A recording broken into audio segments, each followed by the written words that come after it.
us, that we may be blessed in the knowledge and sanctified in the observance of your most holy law, that we may be preserved in union and in that peace which the world itself cannot give. And after enjoying the blessings of this life, please admit us, dear Lord, to that eternal reward that you have prepared for those who love you. Amen.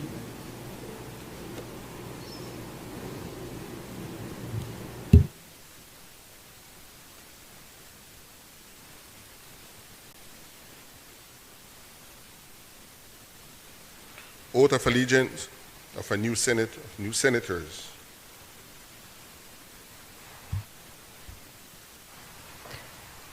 Mr. Clerk, kindly administer the oath of allegiance to the new senators.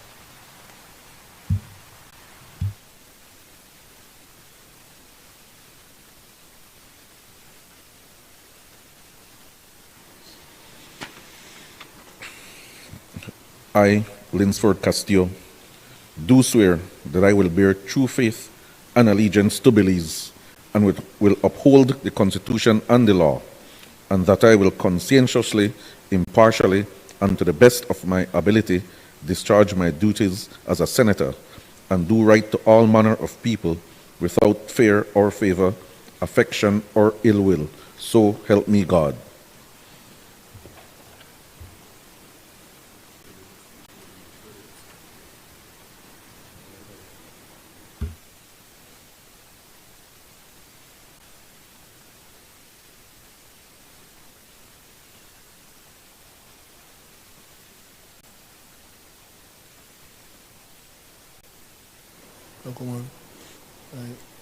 I, Jamal Sowaso, do swear that I will bear true faith and allegiance to Belize and will uphold the Constitution and the law, and that I will conscientiously, impartially, and do to the best of my abilities discharge my duties as a senator.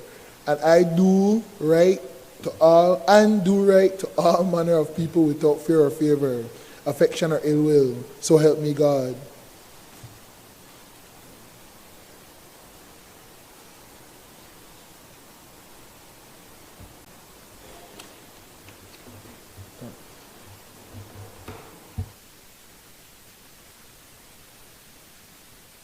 Announcement by the President. First, congratulations to both of you. Senator Castillo, welcome back. Good to see you for 2024. And Senator Sowaso, welcome. I think this is your first time. So welcome. Good morning again. Normally, for the first Senate meeting of the year, I would use the announcement on the order paper to recap the work of the Senate for the previous year, that being 2023 in this instance. I intend to do so at the next sitting of this House and use this announcement to address an important and immediate matter raised by Senator Michael Perfeet in a letter to the President dated 31st January 2024, and to which I have responded. The matter surrounds the resignation of Senator Amon Courtney as a Minister of Government and the question of whether Senator Amon Courtney can continue as leader of government business without being a minister and a member of the cabinet. It is a matter that is being discussed in the public domain and thus requires my immediate attention. As per Senator Perfeet's letter, without any ministers in the Senate, no government business nor public money business can be sponsored on February 8, 2024, or any other day as long as there are no ministers in the Senate. Senator Perfeet referenced Standing Order 21.3 and Standing Order 22 to support this position. Standing Order 21.3 states, and I quote, "Government business shall not consist of motions proposed to be made and bills sponsored by ministers, and shall be set down in such order as the government think fit." Standing Order 22 mandates for the Senate to only consider money bills, motions, and petitions, and I quote, "on the recommendation or with the consent of the Cabinet to be signified by a minister and recorded in the minutes of the proceedings of the Senate." In ruling on the matter, I requested a legal opinion from the Honorable Anthony Sylvester, the Attorney General and Principal Legal Advisor to the Government of Belize, by virtue of Section 42 of the Belize Constitution. Based on his advice and my own considerations, I am satisfied: A, that there is no need for the leader of government business in the Senate to be a minister or member of cabinet. B, the standing orders make a clear distinction between a minister and a senator in charge of government business. And C, bills, motions, petitions, resolutions, or papers may be presented by the senator in charge of government business and considered by the Senate, even where such senator is not a minister. For the purpose of clarity and the avoidance of doubt, as this is not the first time the matter has been raised, I now share for the records of this House the legal opinion of the Attorney General. Documents reviewed. 1. In preparing this advice, I have reviewed the Constitution of Belize, Senate Standing Order, Interpretation Act, and relevant judicial authorities. Relevant background analyses. 2.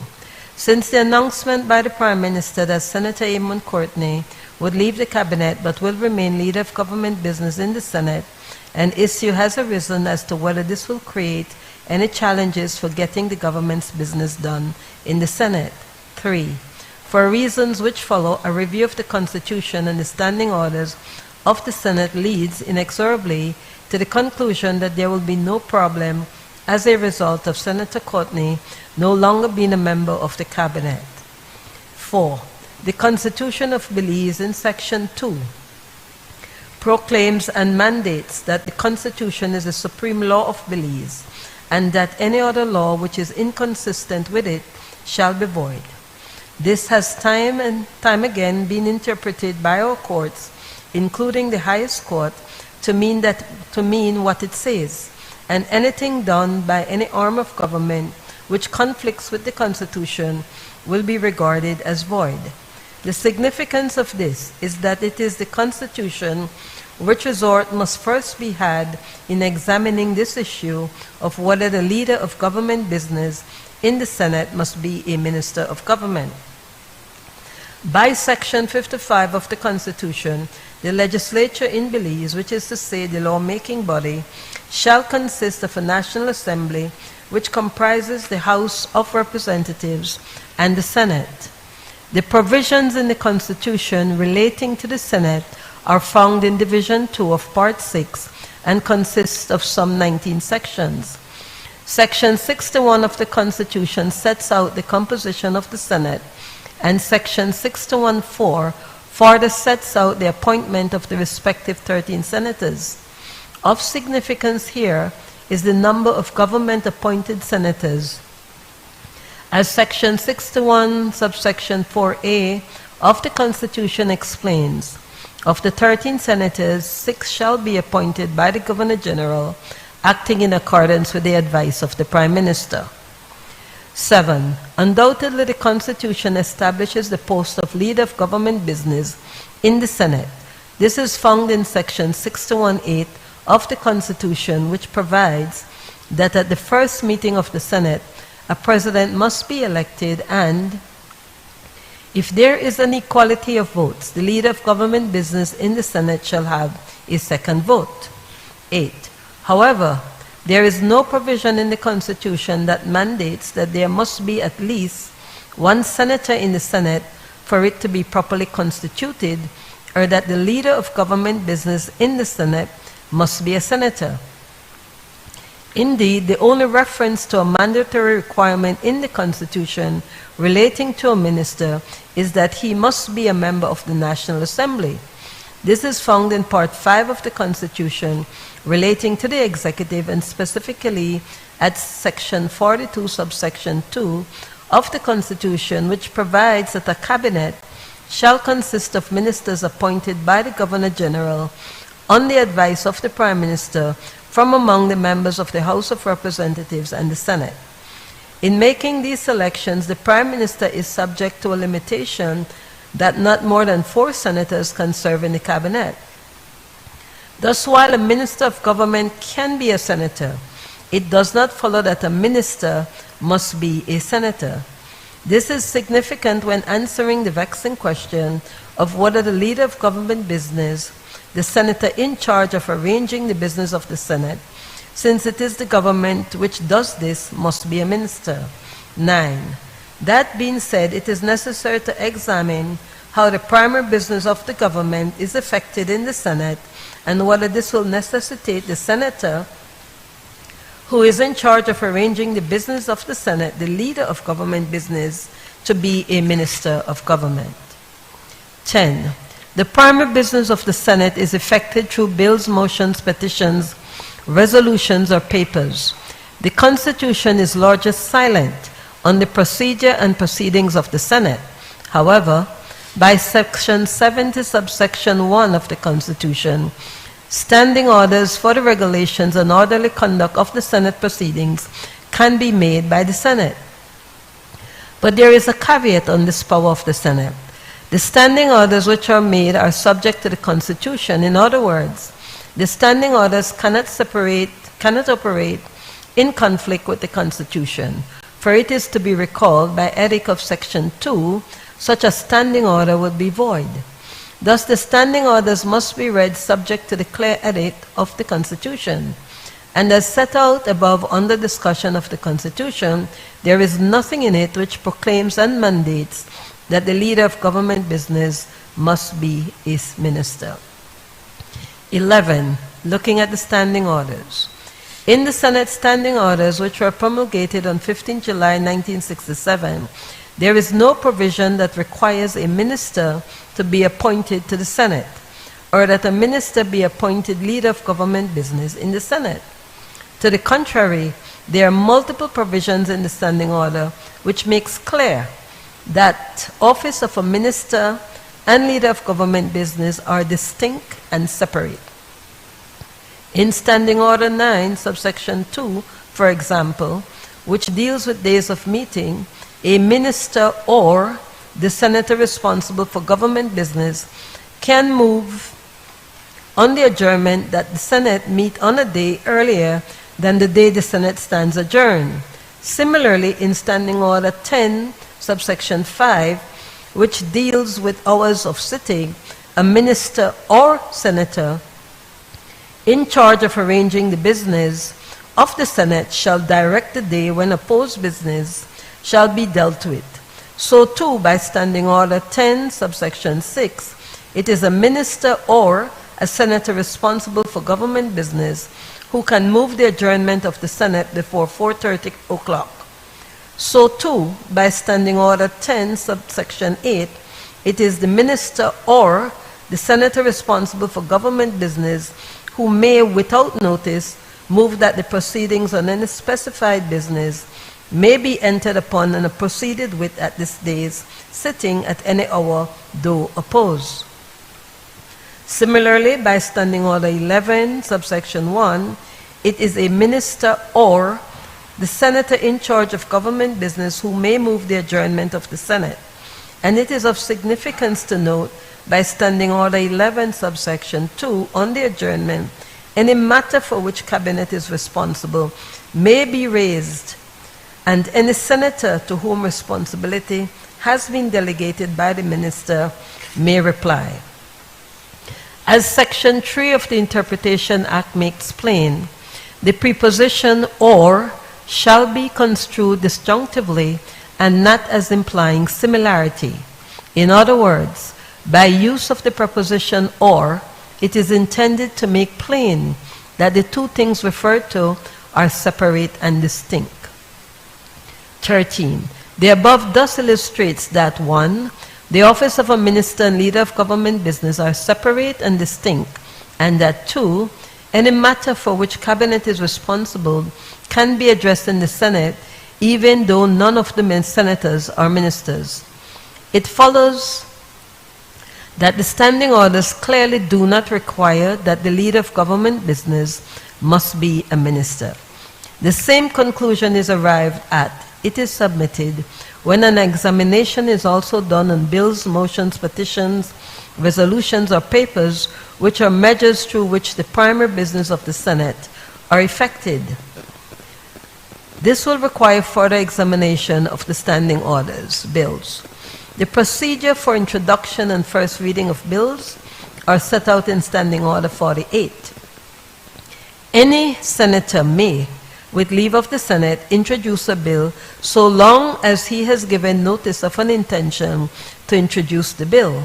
Further, a bill may be presented on behalf of the government after notice without an order of the Senate for its introduction. As a reading of Standing Order 48 makes clear then, there is no requirement that a bill must be presented by the leader of government business in the Senate. The converse is also true. A bill may be presented by the leader of government business in the Senate, whether he is a minister or not. Motions and petitions. 15. The Senate can only consider money bills, motions, and petitions on the recommendation or with the consent of the Cabinet to be signified by a minister and recorded in the minutes of the proceedings of the Senate. The convention is that this is routinely done by letter sent to the Senate by the Minister of Finance.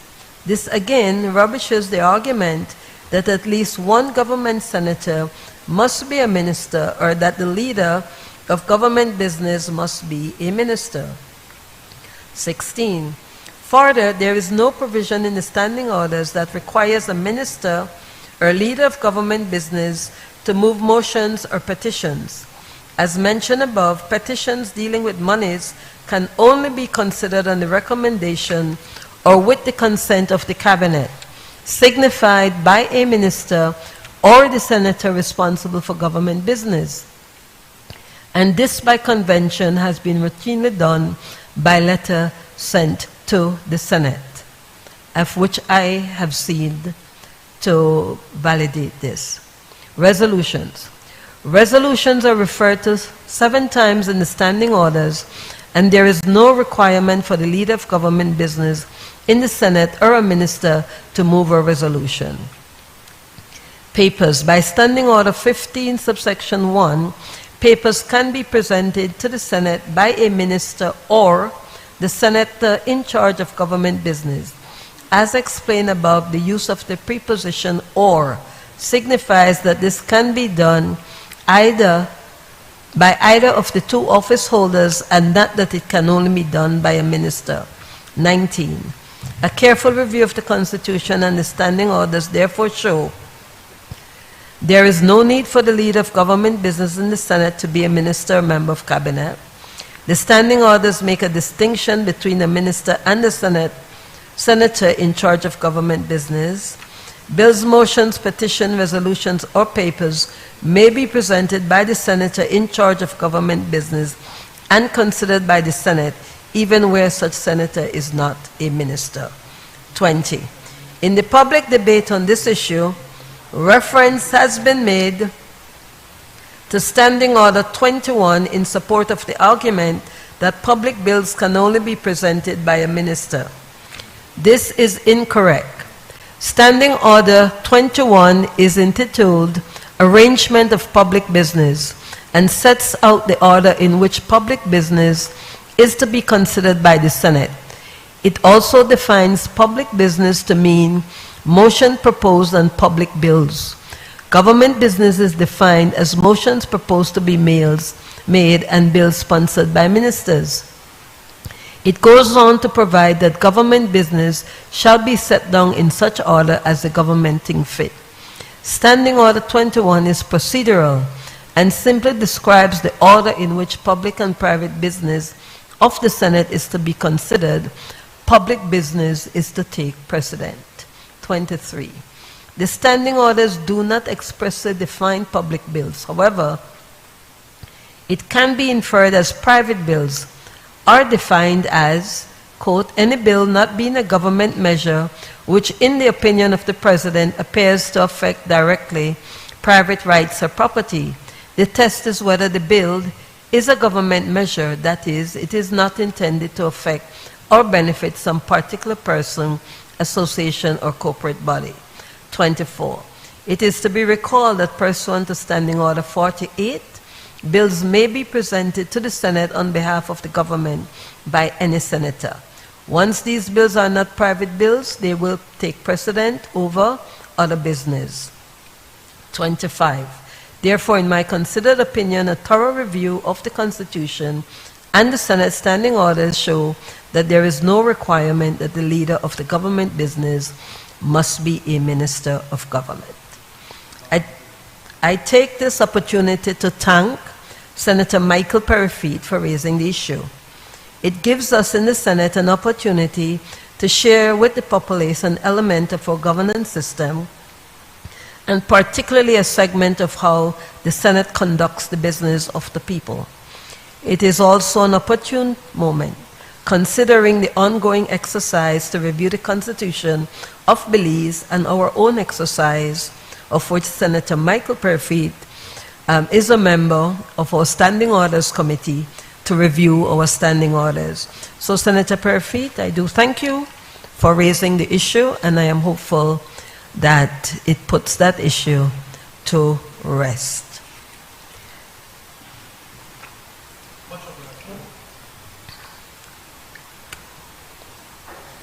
Bills brought from the House of Representatives. I recognize the leader of government business. Happy New Year to all the senators and to the President and the members of staff of the National Assembly. And I welcome Senator Swaso, Senator Castillo back to this honorable chamber. Madam President, you will allow me just to say that the notion and the history will show that Senator Douglas Singh, Senator Alfredo Martinez, and Senator Dickey Bradley served as leaders of government business in the Senate without being members of cabinet or ministers. First term, he was not. Madam President, I rise to take charge of the following bills: Summary Jurisdiction Offences Amendment Bill 2023, Criminal Code Amendment Number 2 Bill 2023, National Accreditation Council Bill Amendment Bill 2023, Education and Training Amendment Bill 2023, National Women's Commission Bill 2023, Families and Children Amendment Bill 2023, Harbors and Merchant Shipping Amendment Bill 2023, and the Private Security and Investigation Services Control Amendment Bill 2024. Madam President, the Summary Jurisdiction Offences Amendment Bill and the Criminal Code Amendment Bill basically deal with a very similar subject. With your leave, I would wish to deal with them together. In accordance with Standing Order Number 49-1, I move that the bills be taken through all their stages forthwith. Honorable members, the question is that the bills be taken through all their stages forthwith. All those in favor, kindly say aye. Aye. Those against, kindly say no. The ayes have it. Papers. I recognize the leader of government business. Madam President, I rise to lay on the table sessional papers number 77/1/14, Central Bank of Belize, Estimates of Revenue and Expenditure for Fiscal Year 2024, number 78/1/14, Ministry of Infrastructure Development and Housing Contract Agreement, Municipal Infrastructure Development, San Ignacio, Santa Elena, November 2023. Honorable members, those papers are ordered to lie on the table.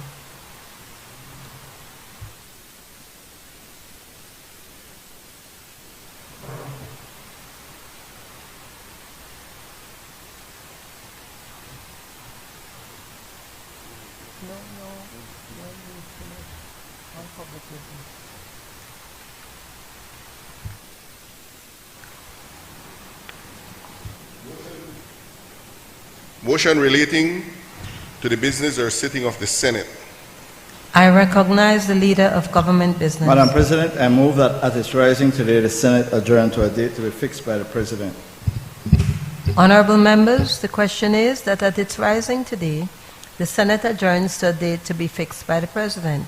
All those in favor, kindly say aye. Aye. Those against, kindly say no. The ayes have it. Public business, government business, motion. I recognize the leader of government business. Madam President, I move that whereas the government of Belize is a party to the Treaty for the Prohibition of Nuclear Weapons in Latin America and the Caribbean, which is also known as the Treaty of Tlatelolco. And whereas Resolution 268/12, amending paragraph 2 of the Article 25 of the treaty, was adopted in Mexico City on the 10th May 1991 by the General Conference of the Agency for the Prohibition of Nuclear Weapons in Latin America and the Caribbean. And whereas the amendment to paragraph 2 of Article 25 of the treaty aims to facilitate the accession of independent states to the said treaty, provided that they are situated in the geographical zone of application of the said treaty and were members of the United Nations as of December 10, 1985. And whereas the amendment to paragraph 2 of Article 25 of the treaty also aims to facilitate the accession of non-autonomous territories that were listed in document OAS/CERP AG/Doc 1939/85 of November 5, 1985, when they attained their independence. And whereas the government of Belize is desirous of ratifying the amendment to paragraph 2 of Article 25 of the treaty, and whereas Section 61A(2)(a) of the Belize Constitution provides that the Senate has the power to authorize the ratification, including the adhesion or accession of any treaty by the government of Belize, now therefore be it resolved that this Honorable Senate authorizes the government of Belize to ratify the amendment to paragraph 2 of Article 25 of the Treaty of Tlatelolco, a full text of which is hereto annexed.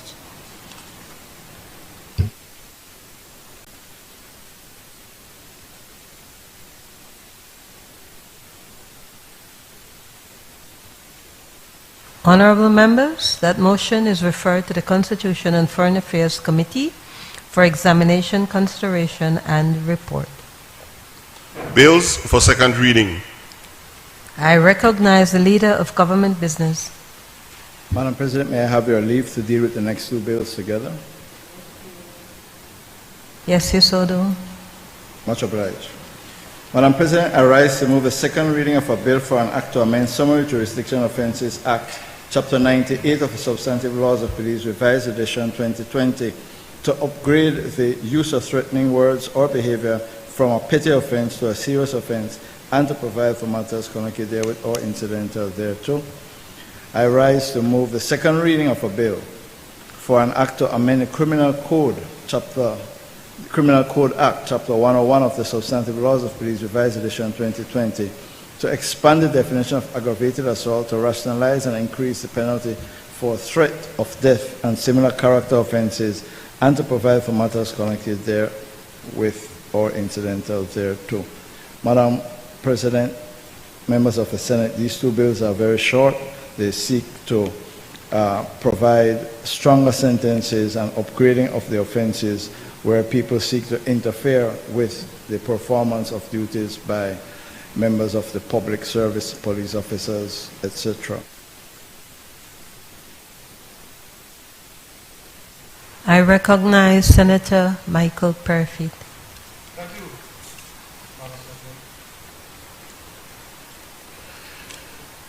Madam President, as we look at half of the bill, well, half of the, you look at the Criminal Code bill, Madam President, I don't see how anybody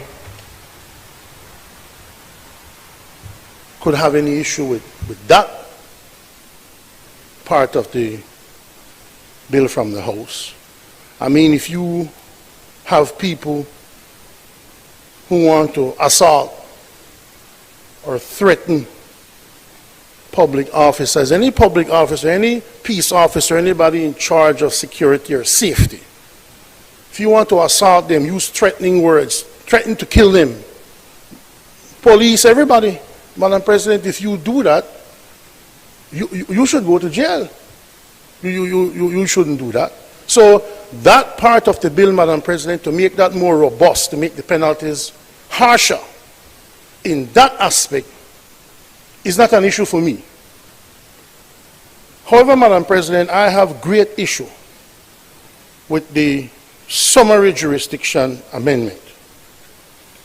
If you read it carefully, Madam President, what this is saying, pretty much, is that I don't even have to threaten a public officer. I don't even have to threaten a peace officer. All that peace officer has to do is determine that what I say, as well in my own yard, amongst my friends drinking rum, that I can go to jail for that. And that, Madam President, is what I find completely and utterly unacceptable. Madam President, it says any person who uses, and I'm reading from the new section 4A, any person who uses any threatening, okay, fine, abusive, okay, profane, obscene, and this is where you really lose me, indecent, because then, Madam President, who defines indecent? What might be indecent for you might not be indecent for me, especially if I'm in my home, if I'm in my yard. Whether calculated to lead to a breach of peace or not. So if I'm using indecent language, I don't even have to be threatening the officers listed here. I don't even have to be threatening them. They could just be in their presence, or I could just be in their presence rather. They're on duty, pass my house, hear me in my yard using what they interpret to be indecent language, and I can go to jail for 3 years for that. Madam President, I don't know about the public, but I cuss bad word. I cuss a lot of bad word privately with my friends, and when we're hanging out and we talk. Well, that thing might be interpreted as indecent in a friendly environment. You can go to jail for that. No, Madam President. This is what it's saying. Such several offenses being committed in a street or public place or in a private enclosure or ground, whether directly or within the hearing of the list elected official. I think they're accustomed to hearing things indecent, Madam President. Commits an offense. I don't want to belabor the point, Madam President. I don't want to make light of it. But what this law is saying is if I'm having a barbecue in my yard and a police officer or somebody else on duty is patrolling my area, and we the talk, and we the cuss bad word, and we the hang out, and we the talk, if we are, the policeman hears that. Because it says whether or not my indecent or obscene words are calculated to cause a breach of the peace or not. So it's not like I'm in my yard, and me and another person are fighting or cursing each other about to start. No, it's not like that. Whether to cause a breach of peace or not, which means it could be a completely friendly environment, a completely peaceful environment, but hey, I just passed your yard. I hear on the course. No, man, you under arrest because that's very indecent what you just said. Madam President, it comes down to that, the way this is written. The way this is written, it comes down to that. And that, Madam President, is unacceptable. You better lock up me now. You better lock up half of Belize now. Because all of we, when we're home, with privacy, we're home. And with the party and with the show, we all say things that may not be decent to other people. So then, everybody going to jail then? Everybody could go to jail for 3 years? No, Madam President. No. If you want to pass a law that says you threaten a police officer, you assault a police officer, go to jail for 20 years. No problem, because you shouldn't do that. But no, you're legislating morality in my yard. You're telling me what I can say in my yard, even if I'm not doing something that's going to breach the peace. Come on, man. Check the thing here before who conceptualize these things?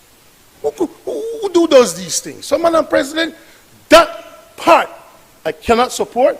The other part, where you're going to increase the penalties for assaulting officers, that I support. And that's my contribution, Madam President. I recognize Senator Kevin Herrera. Does it? Madam President? Okay, yeah, thanks. Madam President, I'll be very brief. In reviewing the Criminal Code Amendment Bill as well as the Summary Jurisdiction Offences Amendment Bill, Madam President, I certainly support the direction in which they're going in terms of holding people accountable for assaulting or abusing persons who are doing their duties, especially carrying out important functions such as teachers, policemen, persons in the judiciary. One thing, though, that struck me in reviewing them is that I noticed that at the last bullet point of 2 of the Criminal Code and 11, Roman numeral 11 on the summary jurisdiction offenses, they talk about an elected official. And I imagine that the intention here was to include those in persons who are ministers carrying out their functions. But you will note that senators are not elected, and that senators are not elected. And in fact, in the past several terms, we've had several ministers of police from the Senate, and I think they would fall into this category. I don't know if that was an oversight, or perhaps there's an explanation for it. But I'd like to bring that to your attention. I also feel, Madam President, that perhaps we should have also taken the opportunity, since we also have several education bills in front of us. I think some of our students who go to school suffer tremendous abuse on the streets by persons, by adults, and I'm talking about students underage. Perhaps they should have been a category that would that should have been considered in this bill. I think that we see it all the time, we hear about it all the time. Minors being abused on their way to school by adults, in many cases men. And I think that's certainly an area I think that we maybe could have included in here to try to address that. As well, Madam President, looking at the vulnerable again, the elderly, I think, face quite a bit of abuse. And I know that the purpose of the bill is to look at categories of persons who are performing important duties and functions on behalf of the state.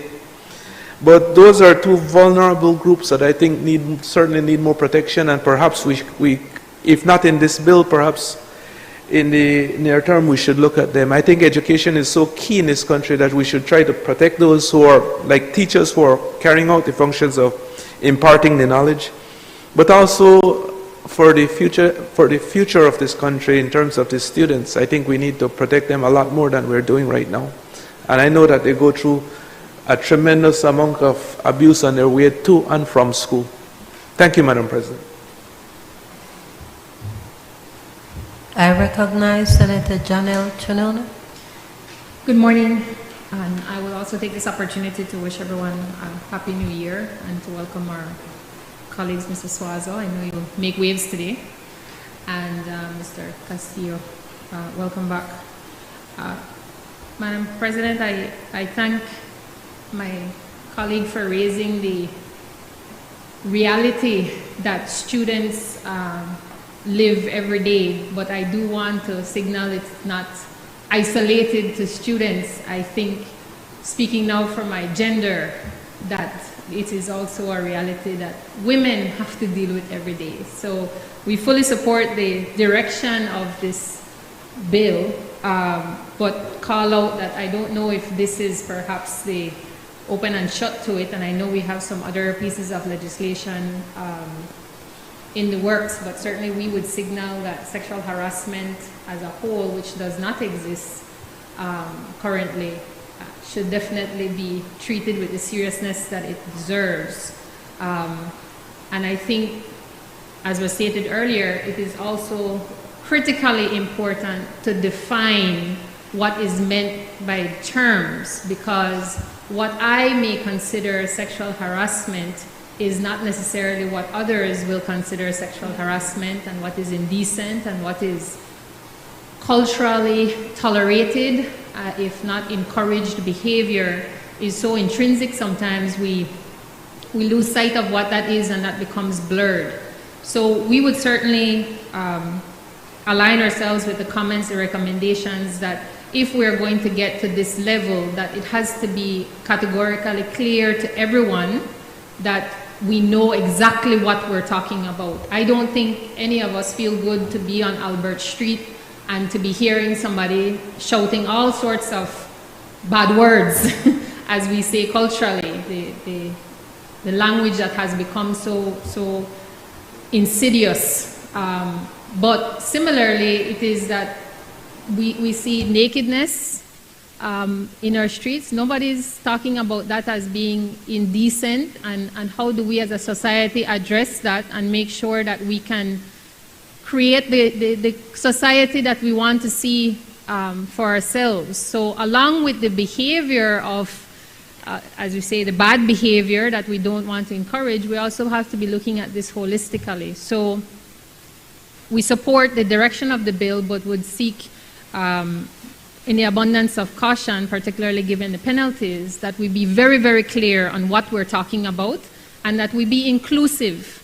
Because if we get into this conversation, Madam President, of who all should deserve protection, we can also talk about sexual minorities and the victimization that they face and have to live with, and mitigate their behavior around, just so that they can get to their jobs or get to their wherever they're headed to safely and without feeling like they're being threatened on a daily basis. So this opens up a conversation, and I'm grateful that it puts this at the fore, and we can begin to talk about these things the way they should be talked about. But it's also calling out that it's really a much broader issue that we need to address meaningfully. And I would lastly like to share that we also flagged the elected official limitation. While from our respective zones we are elected from our peers, I think it's also that as leaders of organizations and social partners, some of our NGOs in this country have been targeted for their work, for their petitions, for handing out prophylactics, for taking certain positions on it. That it is also that we should be looking at how do we make sure public participation is not limited again because of threatening and insulting behavior in a meaningful way, given the importance of the contributions to this country. Thank you. I recognize Senator Elena Smith. Thank you, Madam President. Good morning, and welcome to our colleagues this morning. Madam President, the NTUCB has a few concerns regarding this bill before us. And while, as everyone has said, I support the comments made by my colleagues, we feel that we are moving away somewhat from using or requiring proof for some of these things. When we are looking at, for example, you can be held accountable if I hear that you say something or you say a bad word, as we call it, just by those persons, indicating that they heard me say these things. That can be problematic for me as an individual. That is the view of the NTUCB in terms of reviewing this bill before us, and we feel that while we understand the purpose of the bill. And while it is that we want to ensure that we are not encouraging our citizens, threatening others and doing all of these sorts of things, we have to be very careful that putting this portion in here is not going to affect people's right in terms of your right to freedom of speech. And that's a huge concern for us that we share as it relates to this bill. Again, Madam President, we do understand that we want to have a society that is disciplined, that has certain behavior, but there's a thin line here when we include these words such as whether directly or within hearing. That may create mischief. Because, for example, we were discussing that, let's say, for example, a police officer were to, hold you for something, in the process of arresting you for something, and maybe somebody else is shouting at you or telling you something while you are being transported, and, you may utter profanity. Might not be to the officer or about the officer, but it might be just that you're speaking to the other person who might be around. The NTUCB feels that can create some unnecessary issues. And so I think, again, the essence of what is here is supported. However, I think that this portion of this bill will create some issues in terms of people's freedom and people's rights. And so I don't know how we can look at that. In relation to the categories listed, yes, we do support those. I'm not sure about the elected official, because that's another matter again. How we view that and what it is that we are trying to, is it that we can no longer say certain things to elected officials, when we feel that they are not doing what they ought to be doing, because you have to be very careful what you say and how you say things, because you can be in trouble as well, right? And it's not just, we're going to be charged something, right? It's conviction to imprisonment for 3 years. So as union leaders, we all know that we are often in this back and forth, especially with government officials. And sometimes things do get heated. And if it is that, we tired of Ms. Smith, and tired of Ms. Smith, they put me to shame, and Ms. Smith putting things out there about us as a union leader, we'll deal with her now to utter these words. And I heard you say these things, so let's go. 3 years imprisonment, you can't do any more union function. So those are the concerns that we have, and we are to ensure that, in putting things in place, we don't infringe on our rights as Belizeans, as given to us by our Constitution. Thank you, Madam President.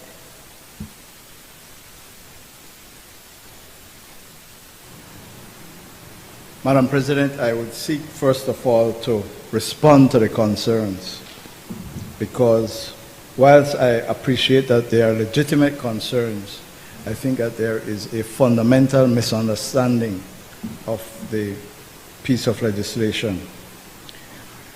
It is important, first of all, to look at what the law says now, prior to the amendment. It says, this is Section 4 of the Summary Jurisdiction Offences Act, a person who uses to or at any other person or in the hearing of any person any threatening, abuses, profane, obscene, indecent, or insulting words or behavior, whether calculated to lead to a breach of the peace or not, such several offenses being committed in a street or public place or in a private enclosure or ground, is guilty of an offense. The law today says if you use to any person, in the hearing of any person, any threatening, abusive, profane, obscene, indecent, insulting words or behavior, whether calculated to lead to a breach of the peace or not, such several offenses being committed in a street or public place or in a private enclosure or ground is guilty of an offense. What Senator Perifete described, his example of having a barbecue, drinking with his friends, behaving the way he usually behaves, he would be guilty of an offense today. Now let us look at what the bill proposes to do, Madam President.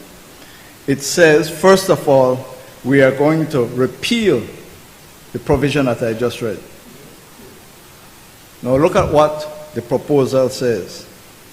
A person who uses any threatening, abusive, profane, obscene, indecent, or insulting words or behavior, which is what is in the law at the moment, whether calculated to lead to a breach of the peace or not, which is in the law at the present, such several offenses being committed in a street or public place or in a private enclosure or ground, which is what is in the law at the moment, whether directly or within the hearing of. Now recall what I read. The law as it stands today does not have any category, does not have any class. It says anybody who do them things and anybody hear it, anywhere, it's an offense. There is now these limiting words.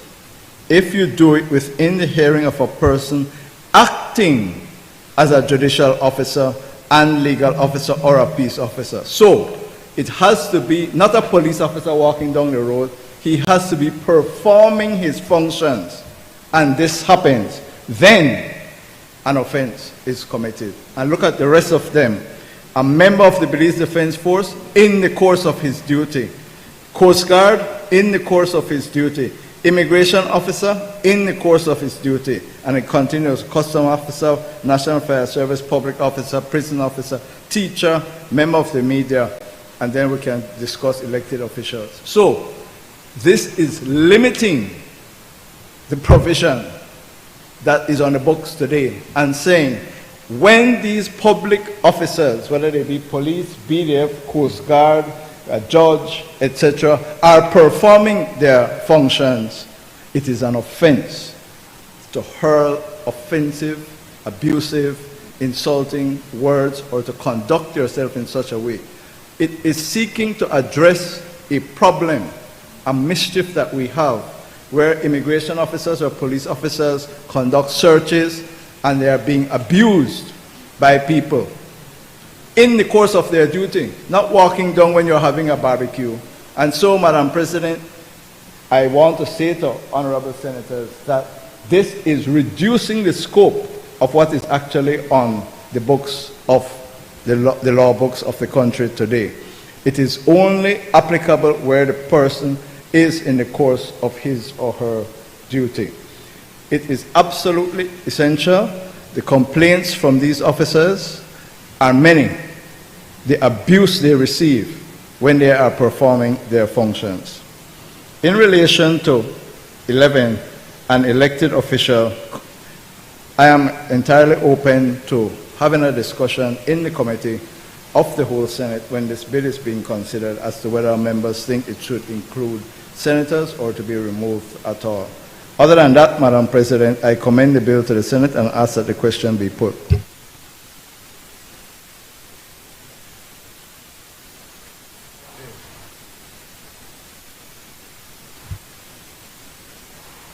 Honorable members, the question is that the bill for an act to amend the Summary Jurisdiction Offences Act, Chapter 9(8) of the Substantive Laws of Belize, Revised Edition 2020, to upgrade the use of threatening words or behavior from a petty offense to a serious offense, and to provide for matters connected therewith or incidental thereto, be read a second time. All those in favor, kindly say aye. Honorable members, the question is that the bill for an act to amend the Criminal Code Act, Chapter 101 of the Substantive Laws of Belize, Revised Edition 2020, to expand the definition of aggravated assault to rationalize and increase the penalty for threat of death and similar character offenses, and to provide for matters connected therewith or incidental thereto, be read a second time. All those in favor, kindly say aye. The ayes have it for both the summary jurisdiction offenses Amendment Bill 2023 and the Criminal Code Amendment Number 2 Bill 2023. Bill for an Act to amend the Summary Jurisdiction Offense Act, Chapter 98 of the Substantive Laws of Belize, Revised Edition 2020, to upgrade the use of threatening words or behavior from a petty offense to a serious offense, and to provide for matters connected therewith or incidental thereto. A bill for an act to amend the Criminal Code Act, Chapter 101 of the Substantive Laws of Belize, Revised Edition 2020, to expand the definition of aggravated assault to rationalize and increase the penalties for threat of death and similar character offenses, and to provide for matters connected therewith or incidental thereto. I recognize the Leader of Government Business. Madam President, I rise to move a second reading of a bill for an act to amend the National Accreditation Council of Belize Act, Chapter 3901 of the Substantive Laws of Belize, Revised Edition 2020, to provide for the registration of institutions and providers within the Council, and to provide for matters connected therewith or incidental thereto. Madam President, the bill is very short. It has just one clause, and it says that notwithstanding subsection 1, any institution or provider that has previously been granted, any institution or provider that wishes to operate in Belize shall register. And if you are already registered for 2023, you shall be allowed to continue to operate without registering until 2025. And any institution or provider that wishes to undertake or advertise to the public any new course or program shall obtain the prior approval of the Council. It simply seeks, Madam President, to ensure that all institutions are registered with the Council and that any new courses are approved by the Council. Senator Chanona has raised a question. I have referred her to CEO Mejia from the Ministry of Education. Hopefully she'll be able to clarify it for her. I recognize Senator John L. Chanona. Thank you, Madam President, and yes, thanks to Leader of Government Business for the direction. Just to share, the clarification is just what is meant by operating, so that if a university has recruiting officers or an office in Belize that is not for a local, is that classified as operating? Will they have to register with the Council if they want to advertise locally and promote their institution? Will that have to be a registration? So just to share the levels, but I have been in touch with CEO Mejia this morning and others from the ministry so that we will get the clarification that's required there. Thank you. Madam President, I ask that the question be put.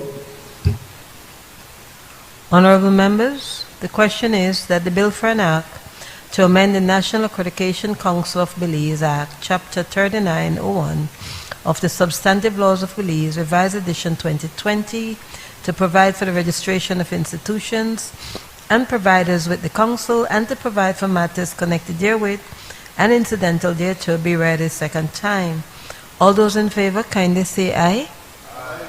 Those against, kindly say no. The ayes have it.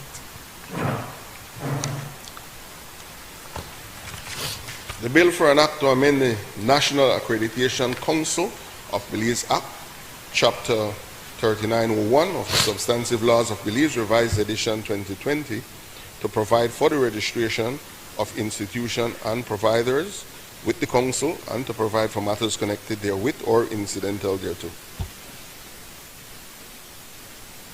I recognize the Leader of Government Business. Madam President, I rise to move the second reading of a bill for an act to amend the Education and Training Act, Chapter 3601 of the Substantive Laws of Belize, Revised Edition 2020, to increase the age of compulsory education of a child and to provide for matters connected therewith or incidental thereto. Again, Madam President, even though the bill is very short, it is a critically important piece of legislation and a move in the right direction, lifting the age for compulsory education from 14 to 16.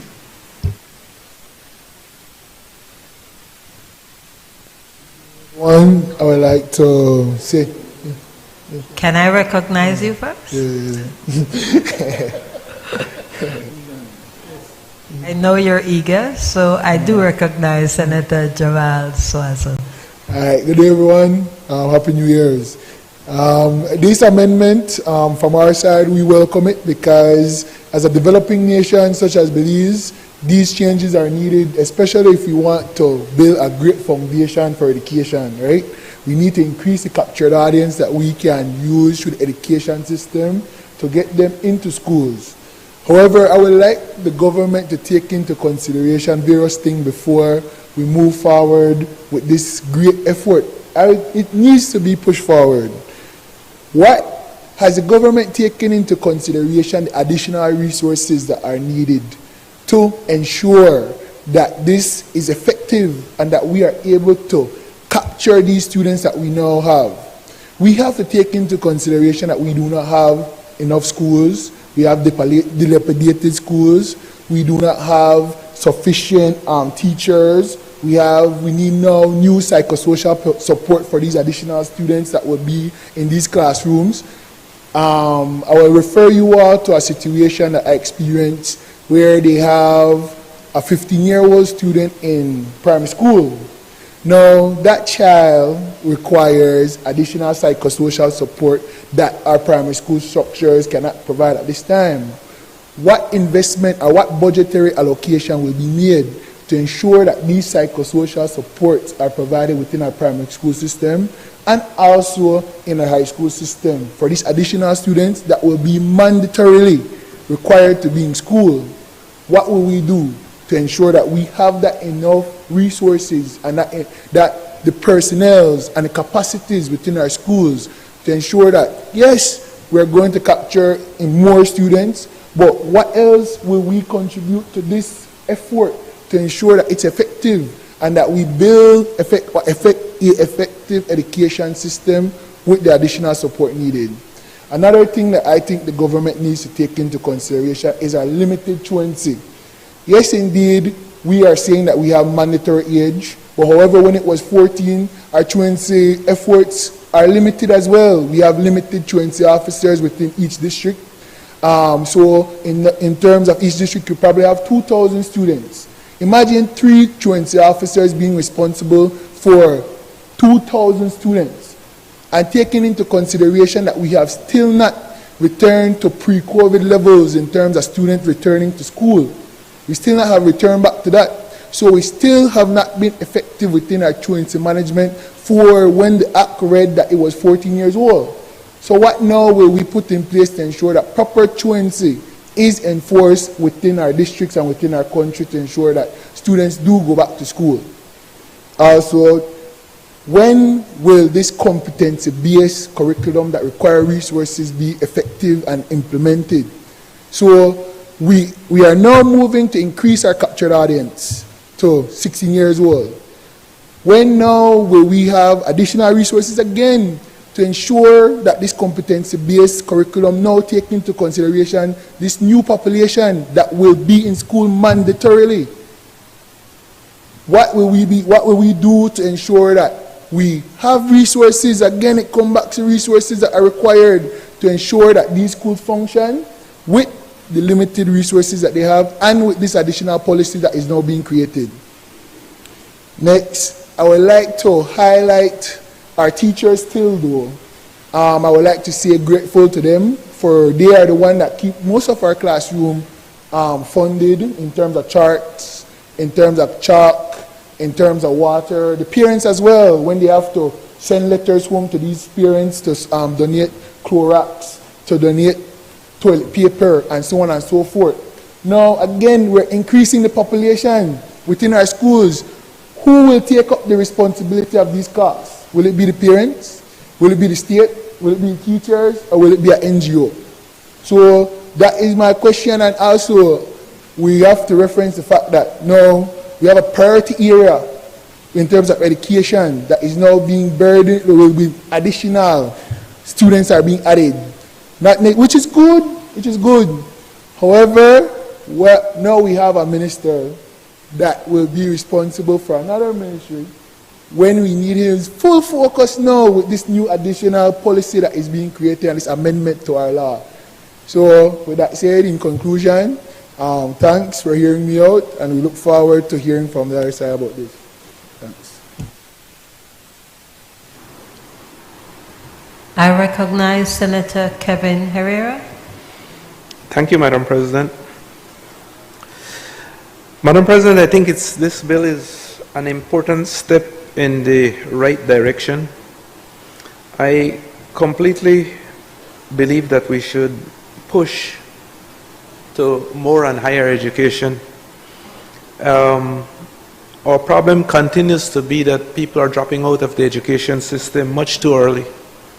And certainly I believe that when we see that type of thing happening, I think the state has a responsibility to act. And I take Senator Suazo's point with respect to the identification of additional resources, but I think that's something that can be looked into. The important thing is that once you have the idea, then you look at resources to back up that policy or idea. And so I think that's certainly something I think we can work on, and I agree, it will require additional resources. Madam President, while I think that it is a step in the right direction, I still don't think that we're going far enough with respect to this very important issue of higher education and getting our students to stay in school longer. I'll just look at a couple statistics that I was able to research.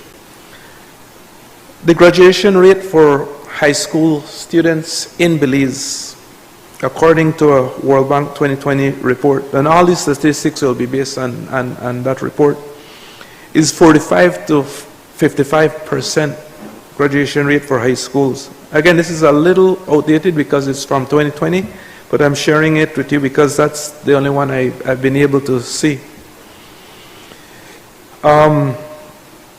If you compare that to countries like Barbados, it's 90.8%. In Jamaica, it's 62.7%. Trinidad is 72.5%.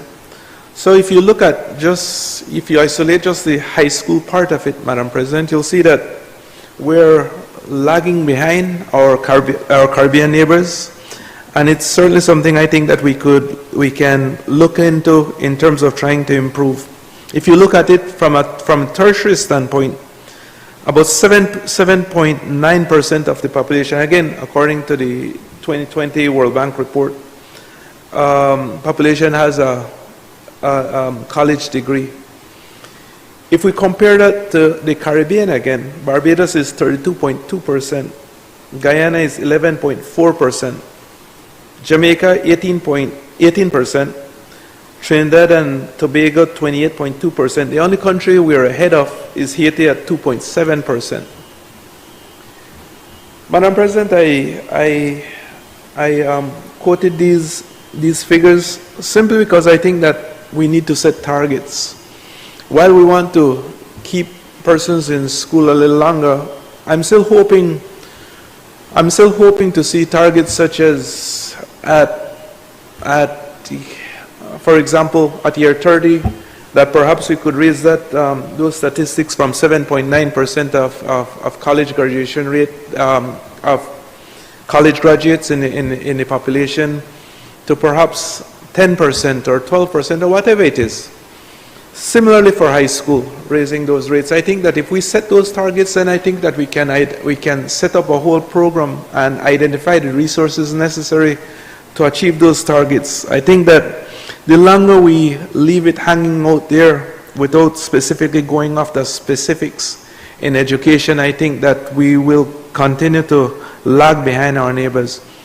As you know, the entire world economy now is based on information, is based on technology, is knowledge-based. And so the quicker we can raise those tertiary education rates, I think the better we will be able to cope with the challenges that this new era brings. And so, while I support the bill wholeheartedly, but I think that we still need to go much further than this. I would want to see us set specific targets in education so that we can we can improve from where we are right now. Thank you, Madam President.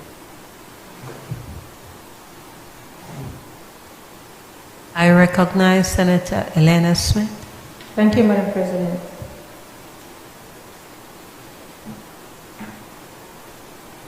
The NTUCB, once more, Madam President, is applauding this effort. We believe that moving the age from 14 to 16 is good. It's good for the country because we are looking at ensuring that more of our students or more of our population has a certain level of education that they can function well in society. And that is always a good thing because we want our people to be, educated. However, these things do come with setbacks. As a teacher of 38 years, I understand and I have seen where we have students who remain in our primary school system, for example, for longer than they should. So if we have that the primary school age would be 14, at 14 the child, we don't have to keep the child in school anymore. We do have a few students who are older than 14 in the primary school system.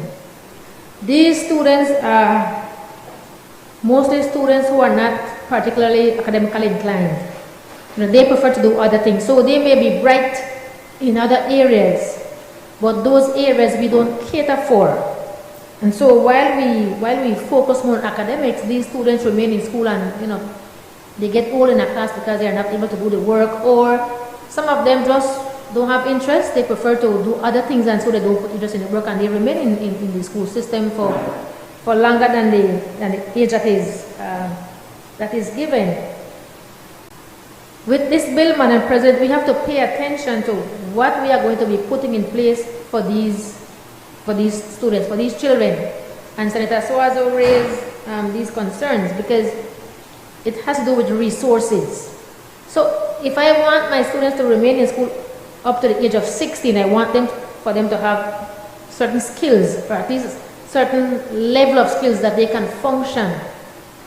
But I have these children who are not inclined to do math and language and these other subject areas, where they prefer skills, they prefer trade. Where do we put them? Are we prepared, or do we have the space, for example, at the IT vets? Do we have additional areas where these students can go into? Because it's not just about having them in school to a certain age, but it's ensuring that they are not only performing in school, but that what they are doing will be beneficial for them and that we are providing that to them. Senator Herrera raised the concern regarding the statistics.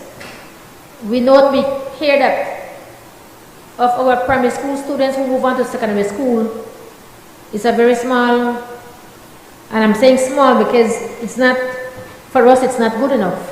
So if you have 50% or 60% of your students who leave primary school going to high school, that we need to increase that number. But we will only be able to increase those numbers if we provide these other options for our students. So in our discussion, we were given the example of a child who is in primary school. The child is going to be, I think, 16, but the child is more inclined to something like, he wants to be a chef, but we don't offer that anymore.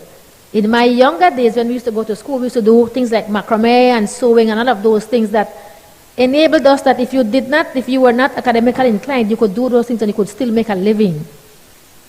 I think those are the things that we want to get back to so that we ensure that these children are engaged in things that will be beneficial not only to them, their families, but society as well. So resources are critical in terms of being able to keep these children in school and not just keeping them just to be there, but ensuring that they are performing. I'm aware that and I will use the word was because I'm not sure where we are with that, that there was this boost program where, as far as I understand, families were given incentives for having their children go to school. So if your child went to school every day, attended school regularly, you would be given this incentive for that. we probably have to pay attention to that, and maybe, and as I said, I'm speaking from a place of ignorance in terms of all that this program does. But as opposed to just giving an incentive for attendance, maybe we should now look at giving the incentive for attendance and performance. So not just that as a family you send your child to school and the child is there every day, but that the child progresses, that the child performs, that the child is doing well in whatever area he or she chooses to go, that the child is performing. And then when we look at our new curriculum, the competency-based curriculum, which now is more gearing our children towards doing a lot of things, hands-on and being involved and seeing and connecting real-life situations within the classroom. What it is that you are learning should be used to show how you're going to be using those things in real life. And so it has areas where the school can in some way provide certain programs for children. So the school-based programs are there, that it provides for that. But that again would require resources, and we all know that many of our schools are unable to provide these resources. So while we have certain things in place that would allow for our children to be meaningfully engaged, there is still more support that is needed. And so we trust from our end, and myself being a teacher, that as we move towards this age of 16, that the required resources will be provided as soon as possible, so that those children, when we keep them beyond the 14, they have somewhere that they can go, that they will be productive citizens.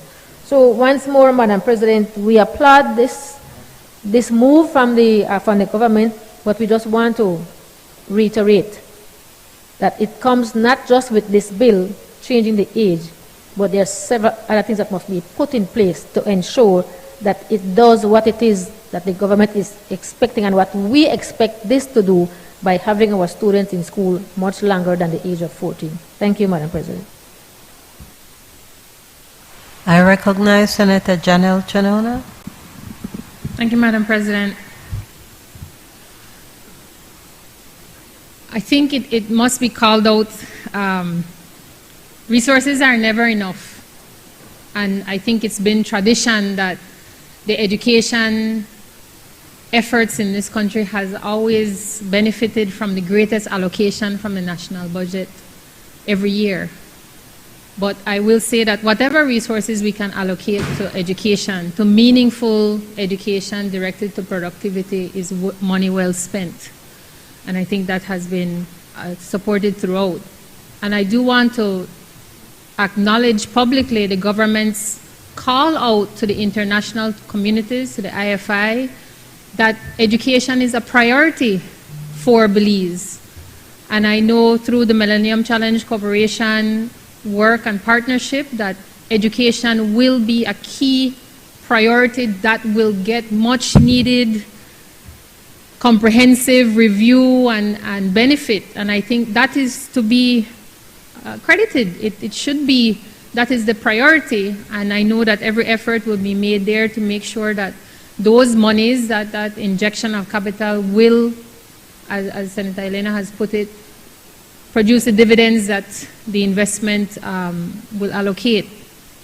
But Madam President, I do want to share, recently we've been involved in some parliamentary training sessions, and it was called out to us that there are more than one, but one is enough, incidents that the authorities are aware of where particularly female students are being forced into situations in order to meet the price of their education. And when I say situations, these are high school students for various reasons being forced by family members to engage in sexual activity with grown men, adult men, in order to go to school, to meet the costs of school. And that is a steep price for education. It shows that the students want to go to school and are willing to pay those kinds of prices to go to school. And I think that is a sobering reality, that over and beyond, as I said, every effort to make education as free as possible there are still costs related to going to school that families are saying, whether totally true or not, but that families are telling their children, I can't afford to send all I want to school, I can't afford to send you to school, and in order to go to school, you have to go with Mr. So-and-so, and otherwise. So we do want to call out that there are some realities around this, but again, I think it's good conversation, it's conversation that needs to be had so that when we're talking about education, it is being in school, yes, but being in school in a way that you can associate positively with going to school. And I do want to also publicly acknowledge all the NGOs and civil society actors that are working on their own volition, many times without gratitude, for the feeding programs across this country. The parents who give of their time, everybody who shows up to help kids get something in their bellies so that they can concentrate and they're not worried about somebody else hearing the noises that their stomachs are making. I know that brings in a whole slew, that's a much bigger conversation, but when we're talking about education, all of these layers of complexity come into play, and we do need to acknowledge it and begin to work at it, and that's why I started out at the outset, Madam President, that we are, I think, moving in the right direction, and we have partners that want to support Belize in her priority to get education sorted, because as Senator Herrera called out, that opens up the world to us. If we don't have educated people, we don't have that. And we know that every time we get education, our students soar, our students win competitions globally, our students do things that maybe we didn't even factor in, robotics, everything that we put our hands on, that we get the support and we get that dynamism in there, we do really well at it. And nationally, that bodes well for all of us, because people will do what they have to survive, and we want to make sure that they can do that with dignity and with pride.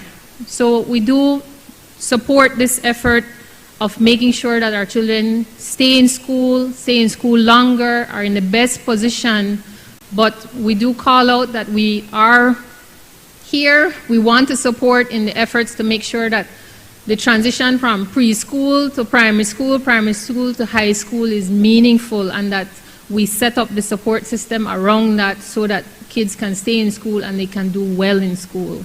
So we look forward to everything that lies ahead for education. Thank you. I recognize Senator Antonio Herrera. Thank you, Madam President. Good morning to everybody. Mr. Swazo, Senator, welcome.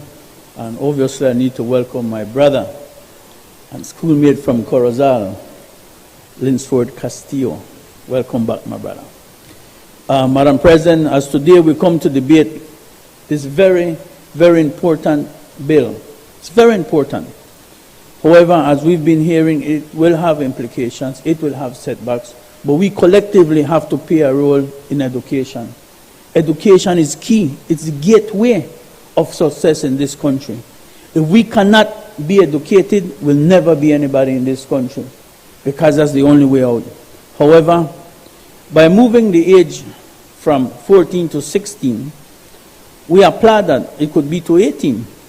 But what matters here, Madam President, are the resources, the systems, the incentives for these kids to stay in school.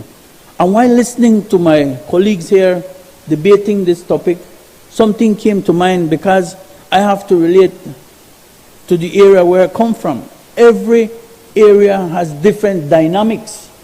The rural has different dynamics than the urban. The south, the north, every area is unique to their own way of education, Madam President. So therefore, in our area we have 3 high schools, which is the Belize Adventist High School, we have the Sartaneja Baptist, and the Chunuch St. Viator's.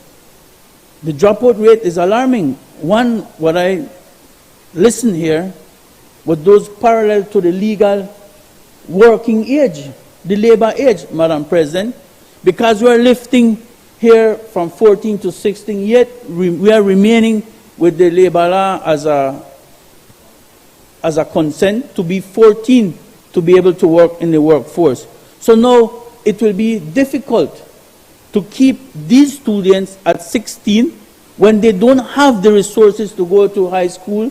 They will drop out and they can work. How do you keep them in school? What are the chances or what are the methods or the assistance that we will give these students? So to me, the age really doesn't matter. What matters is the methods, is the structure that we need to put to keep these kids in school. I want to share one particular story. While in Chunush, I met this young lady by the name of Siomeri Huchin. She graduated from Standard 6 at the age of 12. But her parents had to make that tough decision as to who to send to school. Mind you, the tuition for First Farm in St. Viator is only 550. We can say only 550, but to them it's more than 550 because it takes uniforms, books, and also their little pocket money so they can eat. Senator Chandona said it really. There's incredible humming of bellies in these schools because kids that go to school without eating. So therefore, this young lady couldn't go to primary school because there's another unfortunate situation in the rural areas, Madam President, that the women, the girls, are deemed to be made housewives. It's still there. It's sad. It's unfortunate. So they sent the brother and not her. But listen to what happened here, Madam President. 7 years later, at the age of 19, she still believed in education. She still kept her dream alive of wanting to break the chains of poverty. So she went to register her little brother. And there was an angel sent there. The principal of St. Viator's identified who this young lady was and what was her potential. And he offered her a full scholarship by the mission. And this is where I want to go.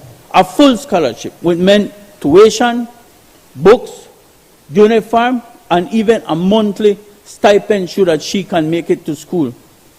Madam President, I was fortunate to be on that commencement exercise when she graduated at the age of 22. And not only graduated, she became the valedictorian of that class. So what I'm trying to say, Madam President, is that the age does not really matter. It's how we equip our kids to go to school.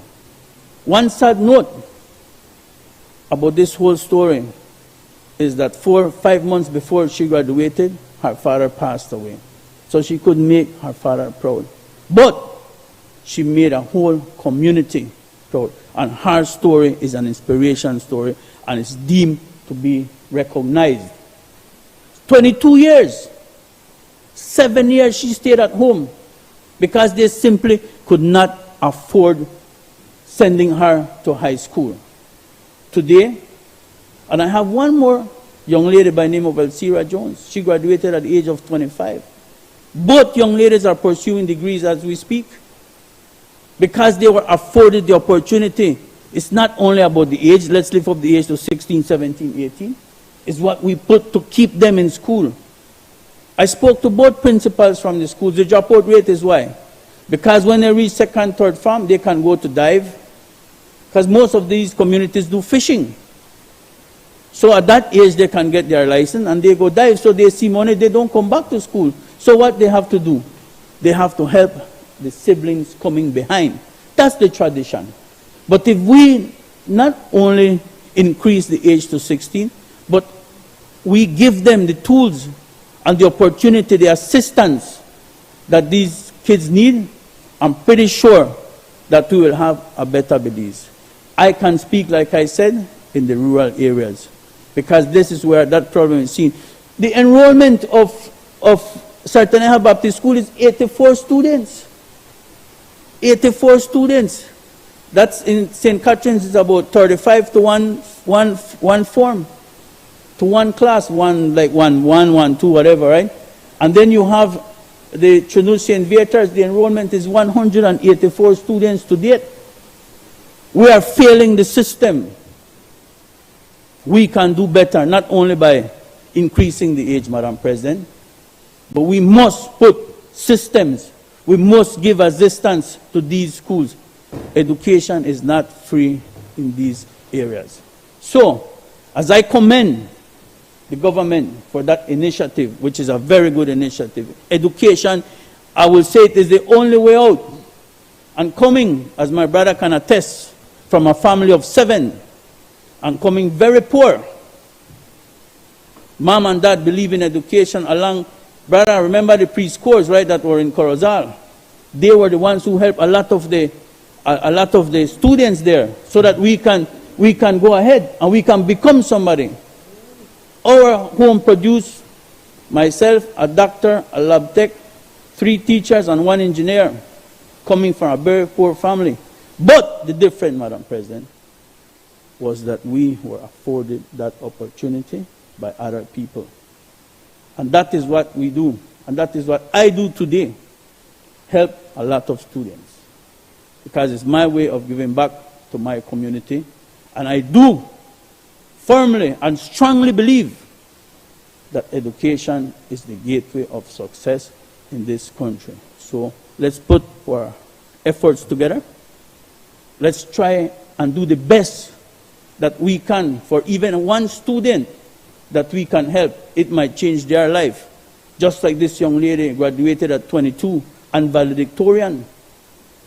Not because she couldn't go to school, it's because they couldn't afford it. Look at the opportunity she was given. Now she has another scholarship to go to a university which she's attending by the same mission.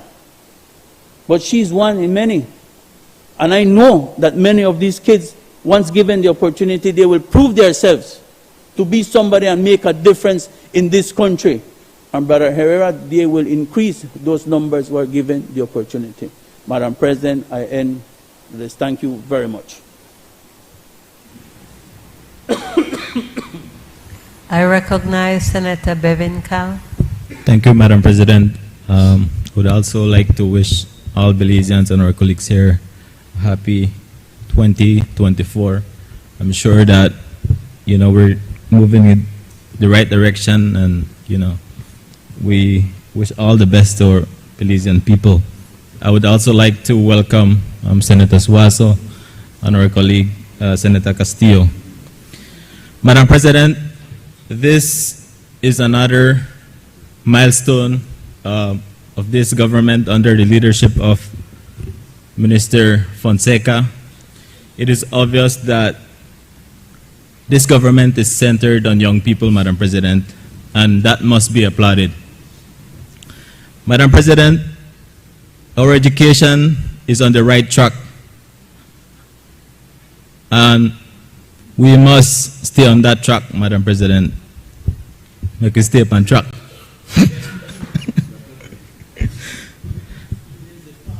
Madam President, Madam President, I fully support this bill because, like I said, we're investing in our young people, and this government is centered on that. I listened to Senator Suazo earlier, and about his comments. He made some valid comments, but it also makes me wonder as a young person where he's at, because him and I are from the south, Madam President, Stan Creek and Toledo, and just at his backyard, Madam President, if he would at least do his research before coming here to ask about these resources. In the last budget, we approved monies for what we call the Education Upliftment Program, or what we refer to as the free education. In his backyard at the Lille Academy, Madam President, that program has enrolled. In his backyard again, Georgetown Technical High, Madam President, that free education is also rolling. At the IT vet, just in November, the Prime Minister announced that they will be investing $1.3 million at the IT vet in Stan Creek, Madam President, and again, a hallmark at that institution. 2 years ago, there was only an enrollment of about 60 students, Madam President. Today, after 3 years, there is an increase of up to 200 students now attending that IT vet, Madam President. So this clearly shows that our young people are now enrolling because the opportunities are there. Like Senator Antonio Herrera said, you know, if the opportunities are given, our young people will make use of it. And that's the reason why this government, Madam President, is using and giving these people these opportunities. We are investing in our young people. We're making sure that the taxpayers' money is being used to uplift our young people, Madam President. We're making sure that every grant received when it comes to education is invested in the young people because we believe that education is key for success, Madam President. And I'm hoping, I don't want to preempt anything when it comes to the budget debate, Madam President, but I listen to them and I will remind them when that time comes, Madam President, because in this new budget, there will be 12 more schools added to this free upliftment project. And I'm sure that Senator Perifit, Senator Suazo, and Senator Herrera, if they come at that time, they will support that budget, Madam President, because, like I said, education for the first time in Belize is on the right track, and we want to ask the Belizean people to stay on track, to stay with this government, because we are on the right track. So stay on track. I recognize Senator Linsford Castillo. Thank you, Madam President. Let me say, first of all, thanks for the opportunity to once again serve in this session, in this sitting today. It is always a privilege for me to be here whenever I do get the opportunity. So once again, I want to thank you, Madam President, for the opportunity to serve today. I would also like to take the opportunity to welcome Senator Suazo to this sitting, my brother. And again, I also want to take the opportunity to wish my fellow colleagues most happy and successful 2024. Madam President, I rise to support this Education and Training Amendment Bill 2023. And along with my other colleagues, I want to join my full support behind this bill. Because as far as I am concerned, this bill is long overdue, Madam President. At the end of the day, when I reflect on my own childhood and going to primary school, which is not too long ago, Madam President, just recently, I would say. But when I went to primary school, and my colleague Senator Antonio Herrera could attest, because we're both from the same district, we're from up north. When we left primary school, I could recall, and it is no exaggeration, more than half of my classmates did not go on to high school. They simply drop out. Some became parents immediately. Some went into the workforce. Some just never returned and received a formal education. So that in itself is an indication as to why we need to move swiftly when it comes to this. And this was in the early 80s, I would say. That has continued even up to today, where you have, and maybe it is a part of some of our culture and practices, where it is enough to just obtain a primary school education.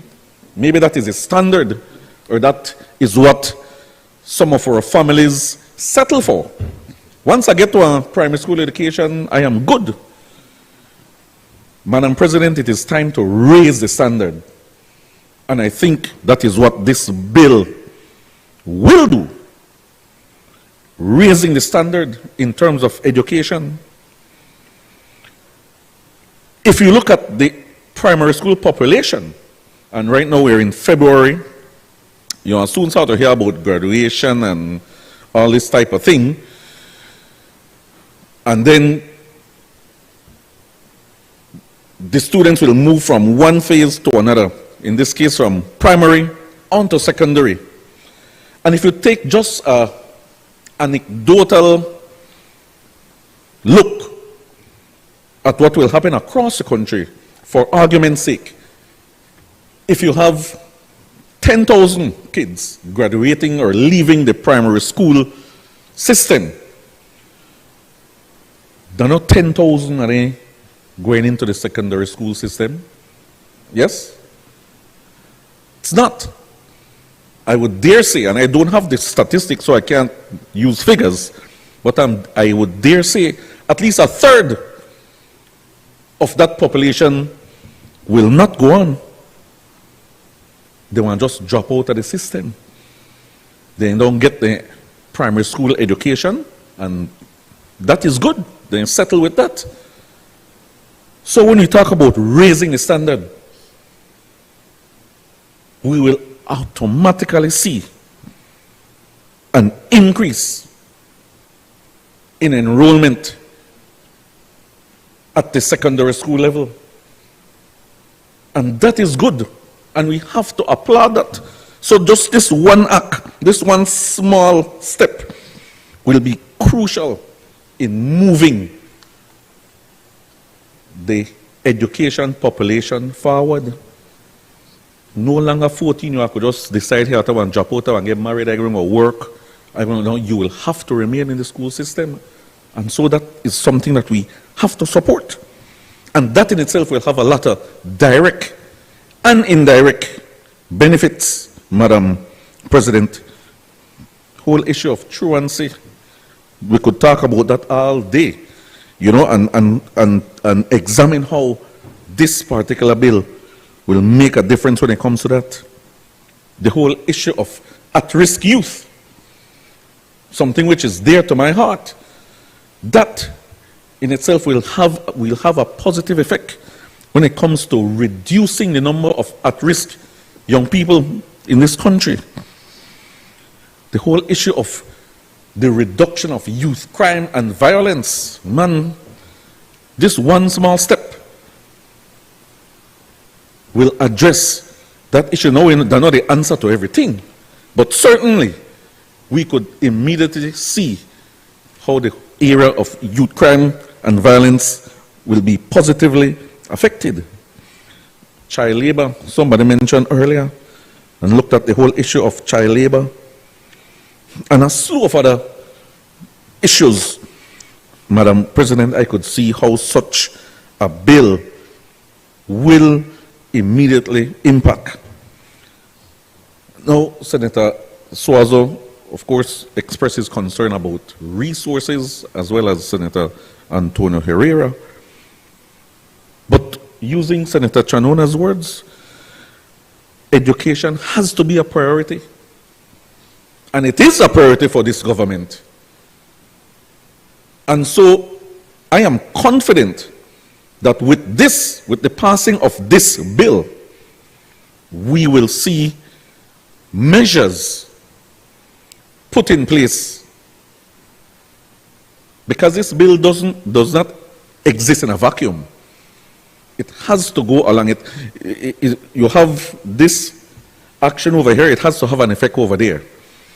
And so I am confident that this government will implement and enact and put in place the necessary resources so that we can ensure that our students, our young people, remain in the education system for as long as possible. I wish they would put it to 18 years old. But we have to go one step at a time.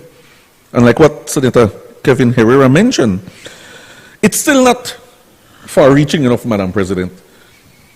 There's still a need to do more. But we have to start somewhere. And I must say that this bill, this Education and Training Amendment Bill, is a wonderful start. And I want to commend the government for this bold move. And again, I want to add my support to this. Madam President, thank you.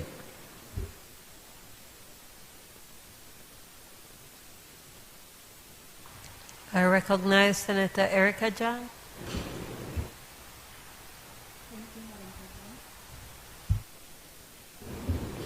Thank you, Madam President. I would like to take this time to welcome Senator Jamal Sawaso, a very known individual in Dangriga. I've worked with Jamal and I believe that he has a lot to say all the time when it comes to young people. So, Jamal, I'm glad that we're able to be in the same environment. I also want to welcome back Senator Castillo. I would also like to wish each member, my colleague, and you, Madam President, Happy New Year to each and every one of you. Today I rise as I look at this bill presented in front of us, the Education and Training Amendment Bill 2023. I believe that this bill is a start to a powerful testament to this government's unwavering commitment to growth and development of its young people. Extending the age of compulsory from 14 to 16, I believe it's a bold statement. And it tells about the value we have placed on education and the value we place in our youth. I'm looking at 3 areas that I believe that this bill will impact our young people. For example, individual development. With the age increase, I believe that students have more longer comprehensive period to acquire more knowledge, can be skilled or academic. This will increase their professional development, where they will understand how to work situations with individuals, whether it may be at school or at home or in the community. There are times as an educator, I see where there are some students who develop very slowly and there are some who develop very rapidly. And I believe that with their individual pace of development, increasing the age and having them stay where they can more interact with individuals is going to be a plus for them. I also want to look at the better economic implication that it will have for our nation. It will enable our students to be better at what they are doing, where it may be in particular with scaffolding, or where you can be able to practice things over and over. We know that the more we practice, the better we get at things, and I believe that as students, the more tries we have, the more better we become. It's going to increase their competitiveness within the classroom, where they realize what they are good at, what they need to get better at, what they can hold on to, what they can let go of, and maybe sometimes they even find out that they're able to do things that they didn't even know they could have done. It is also going to drive sustainable growth. I say this because as an educator, Our school students tend to do what is called project-based learning. And in the project-based learning, each child is responsible to develop an idea. They look within the community for issues that they see are problematic, and they need to come up with solutions. And most of the time, this is guided by the teachers, but everything comes from them. So I believe it helps them with competitiveness and sustainability, so that when they leave from the classroom, when they leave from that particular school, they're able to do. And finally, I would like to address the social impact. Senator Castillo explained how he is so happy that the government made this move, because we have to look at how having them in school will alleviate crime issues. This also shows our commitment to foster responsible citizens within the community. One of the things recently that are lacking with students is values. So we need to go back. The more we have them, the more we can educate them. The more we can train them, the more they can become better citizens to lead. They can become better citizens to innovate, better citizens to contribute significantly to their society. So, Madam President and colleagues, I stand to fully support this bill. Thank you.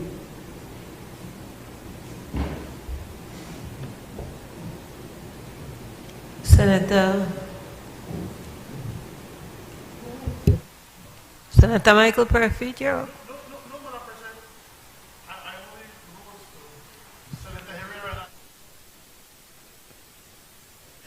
Senator Chris Cowie.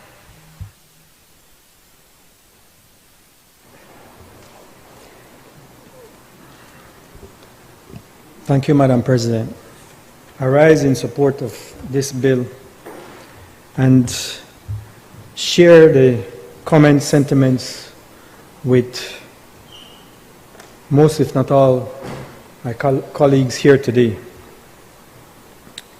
Before I get to that, I would also like to welcome Senator Suazo and my brother, Senator Castillo, here today, and to wish all here today a happy and blessed New Year. But getting back to the bill, as short a bill as it is, I think it has 3 sections and really 1 item, the increase of the compulsory age from 14 to 16. It forms a key and very critical part of the overall education strategy, engineered and led by the Ministry of Education. It also signifies the commitment of this Brisenia administration to education as the highest priority for this government, for the long-term sustainable development of our country.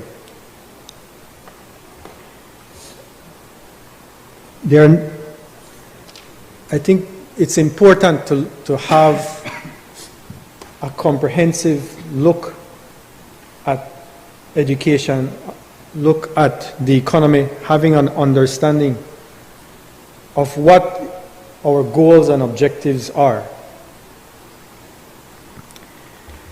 To do that, we don't make piecemeal adjustments. We do that comprehensive analysis. We look at all areas. We look at the data. It's important that we are at all times data-driven in making informed decisions for the betterment of our people.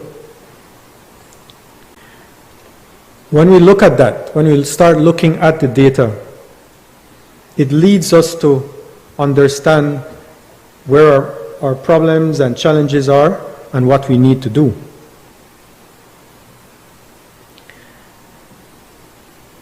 We are thankful for the help that we get when we go through that process.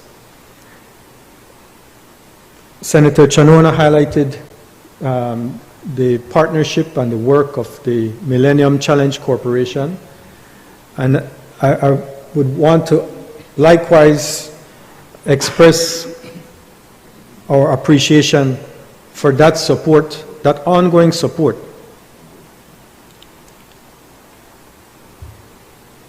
The analysis, the root cause analysis, has already been conducted in connection with that, and we are in the process of a joint design declaration in connection with education. Education having been prioritized as one of the, by this government, as that high priority, so much so that roughly 80% of the compact with MCC will be allocated to educational improvement. That 80% will constitute directly to education roughly close to $150 million. That's not borrowed money, that's grant money. But how will that money be spent, and how are we spending government's money in connection with education? The World Bank has conducted a public expenditure review, and I think the launch of that will be February 29th, this month. That public expenditure review includes an analysis of educational expenditures by the government. All these analyses highlight that government spends a lot of money on education, historically, and continues to do so. Government spends a lot of money on education as a percentage of total public expenditures relative to the entire Latin America and the Caribbean. We outspend by a quarter on a relative standpoint. With respect to the world and small Caribbean states, we outspend by an average of 1/3. So there is no doubt that there is a commitment, whichever administration we're talking about, there is a commitment to education, and government spends in furtherance of that commitment. But how it spends and what it spends on is the concern, because if we are spending, yet what are the results? What are the outcomes? Let's look at those outcomes. I think when some of this information is a little bit oversimplified, but pre-primary education, you have roughly 2/3 of pre-primary age kids not in pre-primary school, not getting pre-primary education. Primary school, you have that ratio increase significantly. You have between 80 and 90% of kids of primary school age in primary school. But then you have a substantial drop-off when you get into high school. So much so that in high school, you are significantly below 70%. In fact, it has increased a bit, and the figures indicate that the gross enrollment rate for 2021-2022 is 69.4%. That is still unacceptable. 69, so that means 3 out of every 10 high school age student, well, is not in school.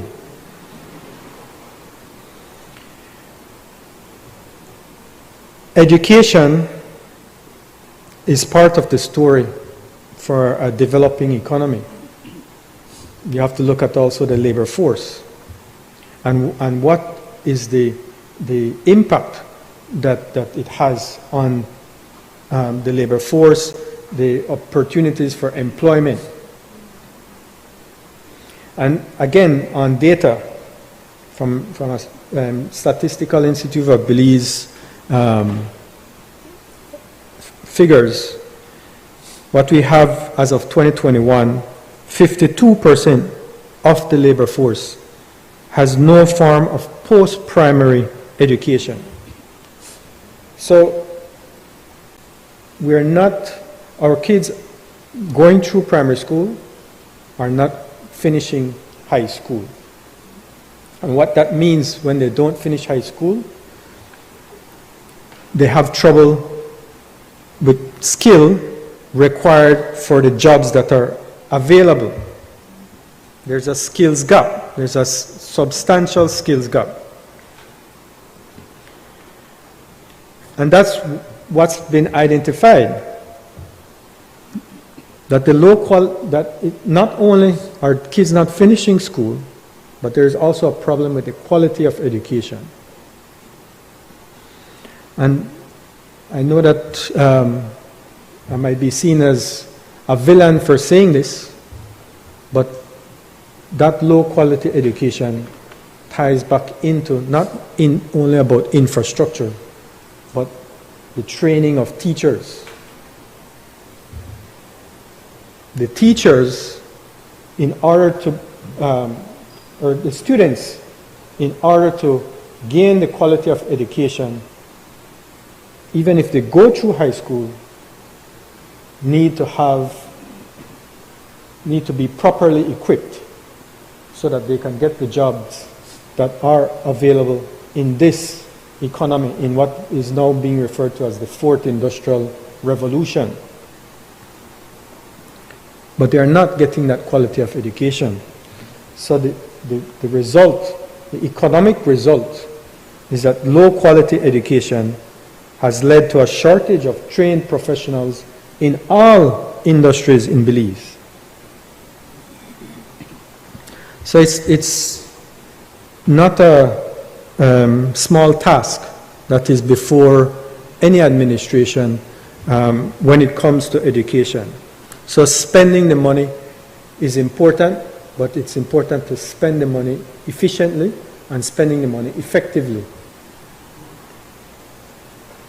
So to be able to do that, it's important to understand these root causes, these problems, so that these problems can be addressed. And the Ministry of Education has done this type of analysis and has come up with the policies that address these challenges. Recognizing that kids are not finishing or going to or finishing high school, what represents some of the problems why those kids are not going to or finishing high school? Well, one of them is cost, the cost of education. The cost of education at high school. And looking at that cost of education, as much as you have government-funded schools, government-aided schools, these government-aided schools, for example, they charge fees. And as whether you call those fees small or large, they are an added cost to education for those students who want to go to high school. So the policy of the Education Upliftment Program, what is, as Senator Kyle referred to as free education program, is critical to alleviate or address that challenge. And that's why the Ministry of Education has been very aggressive, calculated but aggressive in moving that free education strategy forward, with 9 schools in the south and in the south side gaining the benefit of free education In the upcoming budget, that will be increased to 21. So from 9 to 21, an increase of 12 schools will now, in the upcoming fiscal year, gain the benefit of being fully funded for free education at the high school level. And that's not just tuition, that's books, uniform, I think even the first form, shoes, but the iPad or laptop or whatever you call it, tablet for first form, as well as the feeding program. So this is an extensive effort that comes with cost, but an extensive effort to address the very problems that we are facing to get kids in school. But part of that strategy also is to make it mandatory for kids to go to school. It's critical that kids go to school or have to go to school in this day and age.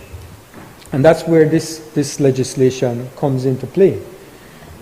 Addressing that component, making sure that we raise that percentage, that gross enrollment rate, not from 69%, not to 70%, or 80%, but to 100%. That is the only way we will turn this economic lethargy or historical economic lethargy to an elevated growth path for the long-term development of this country. So that I want to highlight, that this bill is a small but critical part of that overall education strategy. What I would like to complement with that is just a bit of news to come, work to happen when it comes to education. And just one component in terms of the MCC. Use of funds, the cost of finance for education. We recently had a new project loan from the IDB. That was roughly 30 million plus a grant of 10 million. The Skills for the Future program. That I think focuses in on exactly what it says. Educating for that fourth industrial revolution. That's highlighting what the focus of this administration is on, preparing our students for their future. But combined with that and combined with the budget of the Ministry of Education going forward, there's this MCC funding, grant funding, and what its purpose is for. I mentioned that near $150 million. What it's for is for the establishment of an educational quality assurance system to assess and improve the quality of management and teaching, as well as the achievement of learning outcomes. It's for capacity building for educational leadership and teachers, for provision of teaching and learning resources, for support to increase the percentage of primary graduates that enroll in and complete secondary school, and to support the establishment of a national training agency and build the capacity of the TVET sector to implement inclusive TVET programs that are aligned to labor market needs. So the effort of this government and the Ministry of Education is a comprehensive one that contemplates the needs not only within education but within the broader economy, the labor market needs, the development needs. And it looks at it not only in terms of throwing money, but putting money where it can be used in its most efficient and in its most effective way to produce the best outcomes, learning outcomes and otherwise. So wrapping all of that around this bill makes it clear the need for your support, colleagues, of a bill of this Education and Training Amendment Bill. Thank you. Madam President, I want to thank senators for supporting the bill and for their helpful contributions. I ask that the question be put. Honourable members, the question is that the bill for an act. Honourable members, the question is that the bill for an act to amend the Education and Training Act, Chapter 3601 of the Substantive Laws of Belize, Revised Edition 2020, to increase the age of compulsory education for a child and to provide for matters connected therewith or incidental thereto, be read a second time. All those in favor kindly say aye. Those against kindly say no. The ayes have it. A bill for an act to amend the Education and Training Act, Chapter 3601 of the Substantive Laws of Belize, Revised Edition 2020, to increase the compulsory education for a child, to increase the age of compulsory education for a child and to provide for matters connected therewith or incidental thereto. I recognize the Leader of Government Business. Madam President, I rise to move a second reading of a bill for an act to provide for the establishment of the National Women's Commission to advance Belize's commitments to gender equality and equity, to promote awareness of the national gender policy, to recommend remedial measures, facilitate redressal of grievances, and advise the Minister on all legislative and policy matters affecting women, to advocate for fulfillment of the Convention on the Elimination of All Forms of Discrimination Against Women, as well as other pertinent conventions, and to provide for matters connected therewith or incidental thereto. Again, Madam President, the bill is straightforward. It seeks to, first of all, convert the National Women's Committee to the Commission and to provide a legislative framework for this very important commission that provides advice and will be charged with much more responsibilities that are spelled out in the bill in terms of advising government and advising the Minister of Responsibility for Women's Affairs, reducing discrimination under the Convention, the CEDAW Convention, etc. I recognize Senator Michael Purfey.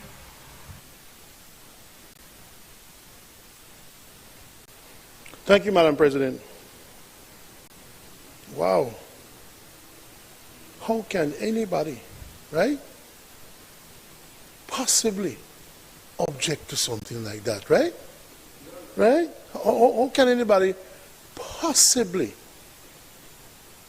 object to a bill that wants to advise on the formulation of national policy and programs concerned with the rights and interests of women?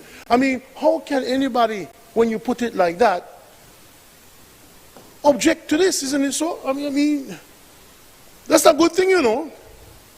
This is good. You probably should have brought a National Men's Commission too. We need some help. But Madam, Mr. President, I have great difficulty with this charade. This government likes to bring legislation that on the face of it, it looks noble, but when you really analyze it, it's anything but noble. It's like when you bring a budget or a supplemental and you have 10 things that are ridiculous, but you have one thing in there that nobody can object to. And if you object to the supplemental, you say, oh, you object to that one good thing. Think you're not smart, or you think people stupid. A National Women's Commission. 13 members appointed by the minister. And if that not bad enough, the minister have to appoint the executive director too, for monies to be determined quite possibly by that same minister, or they put it as prescribed. Mr. President, we have an office that is known as, or a person in an office as a special envoy for women and children. We have offices to deal with these issues. We have a Ministry of Human Development, which deals with man and woman. Are we saying that these people are not doing their jobs? Are we saying what? That we need this for what? This is a way, Mr. President, to find jobs for the government's cronies and lackeys, while you already cannot find money for existing public servants who are supposed to get their increment and their pay. You're adding to the wage bill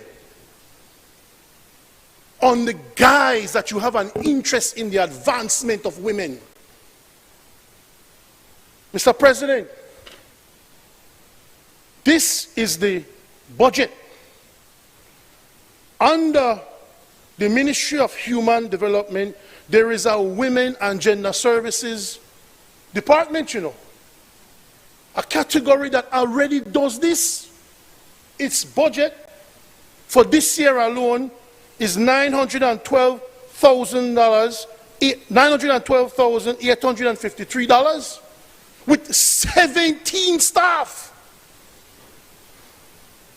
17 people in the Ministry of Human Development already look after women and gender services. Are these people not doing their job? That you need a National Women's Commission to add more to the wage bill?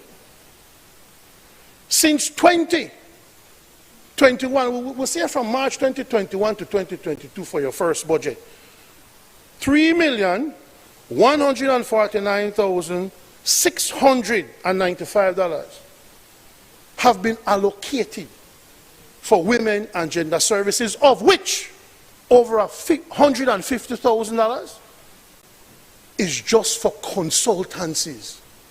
So what have these consultants told us in the last 3 years? We can't take what they have told us in the last 3 years and have the same ministry with the 17 staff formulate policy to advise the government. Why do you need a separate National Women's Commission? Why? It makes no sense. It is an unreasonable strain on an already burdened public service and the Consolidated Revenue Fund. Because nobody's going to give them any grants. They don't give the government grants. Not even Saudi Arabia give no grants. So only they get no grants for nobody. This will be funded out of the Consolidated Revenue Fund. And for what? For what? Mr. President, when you look, and that's just one part of the insult, you people said that you would engage in activity, and I will sound like a broken record if you come here like a broken record, that you're going to pass legislation to limit ministerial interference and power. You said that to the people. You said that to the people. And then, and to this day, more than 3 years into government, you're still bringing legislation that increases the already seemingly absolute power of your ministers. So now you will have this commission. And there's a paragraph, that's the best part, you know. That's the best part. I'll probably save that one for second to last. The commission shall consist of 13 members to be appointed by the minister, including the executive director as ex officio. So the minister just appoint the people there. Who? Then the minister shall appoint the chairperson. The minister will appoint the commission, appoint the chair, and appoint the executive director. You couldn't at least let the commission appoint their own chair? Or let the commission appoint the executive director? The minister have to do all of that too. And if you wanted something for which you have total direction and control, then why don't you do that within your ministry with the 17 staff that you have with a budget of almost $1 million a year? Just do the same thing. You can do it now. You don't need to add to the wage bill. Come on, man. Then, when I get to that super directly. But Mr. President, if you look, how much how you pay them people I know? Much they get paid? What call it? Pay scale 1, 2, 3, 4. No, man, no. No, we're not on no pay scale business. No. 7.5, the salaries and other terms and conditions of service allowances payable to and of the chairperson and members shall be such as may be prescribed. What does that mean? It's as confusing as cabinet privileges. What does that mean? What does that mean? What does that mean? They know Section 10, as I referred to, the minister appoints the executive director. Then, in addition to the 13 people who the minister hire and pay whatever he want, the commission may appoint and employ at such remuneration and subject to such terms and conditions it thinks fit, such officers and employees as may be necessary for the efficient performance of the functions of the commission under this act. So in addition to the 13 people, you have the right to employ more people. Because the 13 people not enough. They're not enough. We need more people. So now you're up to 30. If you count the 17 from the human development, and you count the 13, and you may get even more.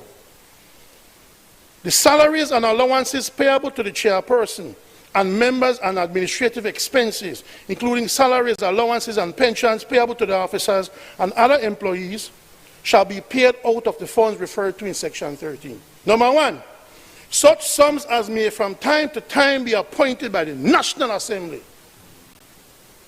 Government money. We don't pay for 17 people who don't do nothing according to this bill. We want to pay for more. We don't got money. We don't pay the teacher. We don't pay the council. We don't got money. We don't pay 13 people who might hire 13 more. Grants from funding agencies, nobody not giving them no grant. Then, this is the kicker. This is the kicker. Section 20. Put it on a miscellaneous. So you appoint one commission, right? Then the commission could appoint more people, right? And consultants and everybody, right? No, this is it. The minister may, after consultation with the chairperson, give to the commission directions of a general character as to the policy to be followed in performance of any of its functions, and the commission shall give effect to such directions. The minister want tell me what if you come up with. The minister want say, you want to meet as a commission, you want to deliberate, you want to come up with ideas, but under these parameters, because they tell you that the way I want to come up with, you want to study that. So what's the purpose of having a commission? What's the purpose of having a commission? What is the purpose of having a department of gender services? What's the purpose? This is double dipping. But this is a way to find plush employment for cronies who do not want to be public officers. That's what this is. You can make one money from the government to the National Women's Commission. You do not have to fall under the strains of being a public servant. And we pay you what we want. All on top of the fact that we already have a department that deals with this. So you take something ugly and try to dress it up. But some people could say, and this is a charade, it is an insult to women for you to come to this National Assembly and try to hustle off of the struggles of women who suffer every day. That's my contribution, Mr. President. I do not support this bill.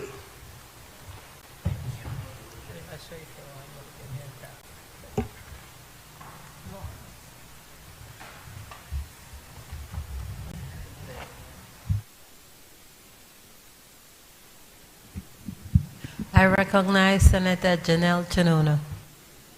Thank you, Madam President.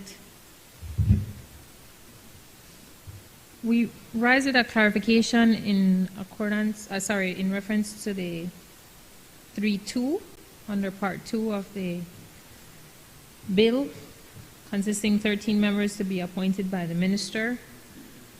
Currently, the National Committee is chaired by the National Women's Commission and is comprised of organizations and not individuals who must work within the area of gender equality and gender-based violence. And it lists the Ministry of Human Development, Women and Family Support Department, National Security, Health, Education, Department of Youth Services, UN organizations, Magistrate Ombudsman's Office, NCFC, the Belize Network of NGOs, and community-based organizations. Our clarification is that if the Commission will continue to be comprised along these lines, on recommendations,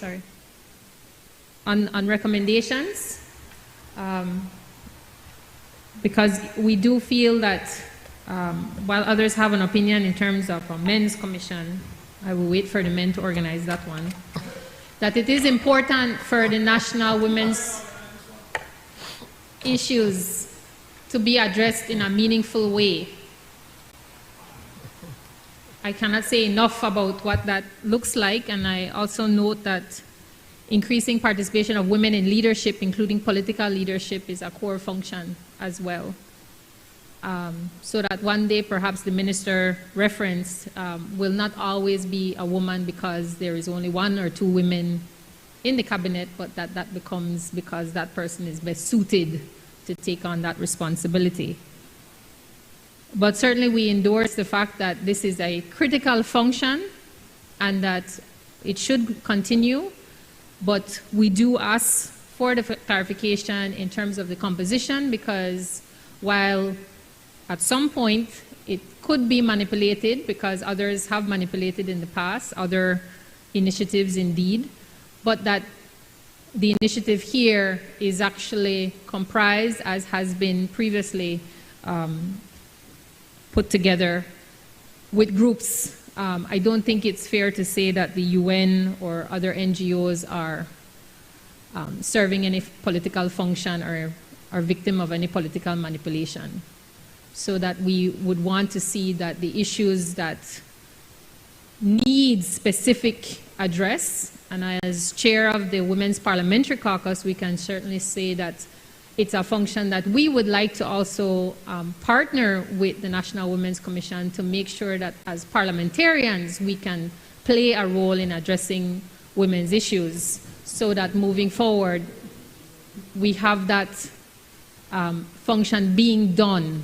And we know, Madam President, that when we lift up women and children, we are lifting up not just homes, but communities and the nation on a whole. So we support this effort, but certainly we take note of the fact that it is giving a lot of responsibility to the minister, but we would certainly hope that there would be a strong inclination to do those actions on the recommendation of the members, and that those members are indeed persons working within, so that the recommendations that and the advice that is provided to the ministry is seen and heard, because it comes from a meaningful place and can meaningfully address the issues that we're confronted with at multiple levels. Thank you, Madam President. I recognize Senator Elena Smith. Thank you, Madam President. I rise just to share a few comments, Madam President, on the National Women's Commission Bill. A lot has been said already, some of which we have indeed discussed as the Congress. But we also want to raise the matter of the ministers, what word should I use? Strong involvement, if you will, in terms of this commission and the powers that are given to him. And as Senator Perifit rightly said, we have from time to time raised the matter of going forward, reducing these matters within bills so that our ministers are not given all of this power. And indeed, there was the promise that this would have been done going forward. However, we are not seeing that, and so that is a concern of the NTUCB as well. In addition, Madam President, I must echo the concern raised by Senator Chanona as it relates to the composition, because we note that it speaks to persons to be appointed by the minister shall be from amongst persons of ability, integrity, and standing, no issue there, who have had experience in law, trade unionism, etc., etc. The NTUCB is concerned that organizations are not being named, and as such, the situation that occurred with Port of Belize, where persons were named to sit on the interim board without consulting these organizations, and naming persons from these organizations, of which I am one, that the organizations should be named as opposed to just saying persons who have experience in the various areas. And so instead of just saying experience in trade unionism, just saying persons from the NTUCB, from the business organizations, that sort of thing. And so they feel that in making these nominations broad, that it creates mischief in that the minister can, or the government can put whoever they want there and not consult with these organizations. And so that is the sentiment of the NTUCB, and I must share those sentiments. And so it is hope that, Madam President, that as we continue to present bills of this nature, that we look at, what has been that tripartite relationship that we've had, and as opposed to just naming and saying groups, just name organizations, where those organizations would be an integral part of these areas. And so, for example, if it is that we have named a trade union, then it should be under the NTUCB umbrella, and not just saying a trade union who has experience, a person who has trade union, or a person who has experience in trade unionism. And so those are some of the concerns, in addition to some of that Senator Perifit had raised from the NTUCB. We are concerned about the cost and what this would be in terms of increasing the budget, because we don't see any indication of what the salary, stipend, whatever those would be, included there. And we know that those details might not be there, but at least an indication of what that would be. And so the NTUCB is concerned that, yes, indeed, it's going to be adding to the budget, and we don't want that other areas that truly need budgetary support may not be getting the amount that they need, because we have to use some funds now to put in this commission. And so those are the concerns. I trust that those can be addressed. Thank you, Madam President.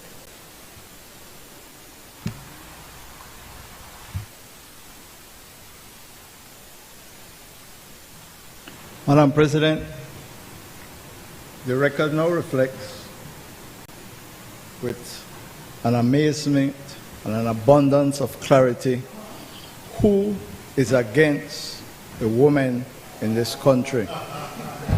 I don't know whether it is informed by the violence of their leader, their legal advisor. I don't know what would have informed this position. But it is remarkable. You don't know, don't worry about it.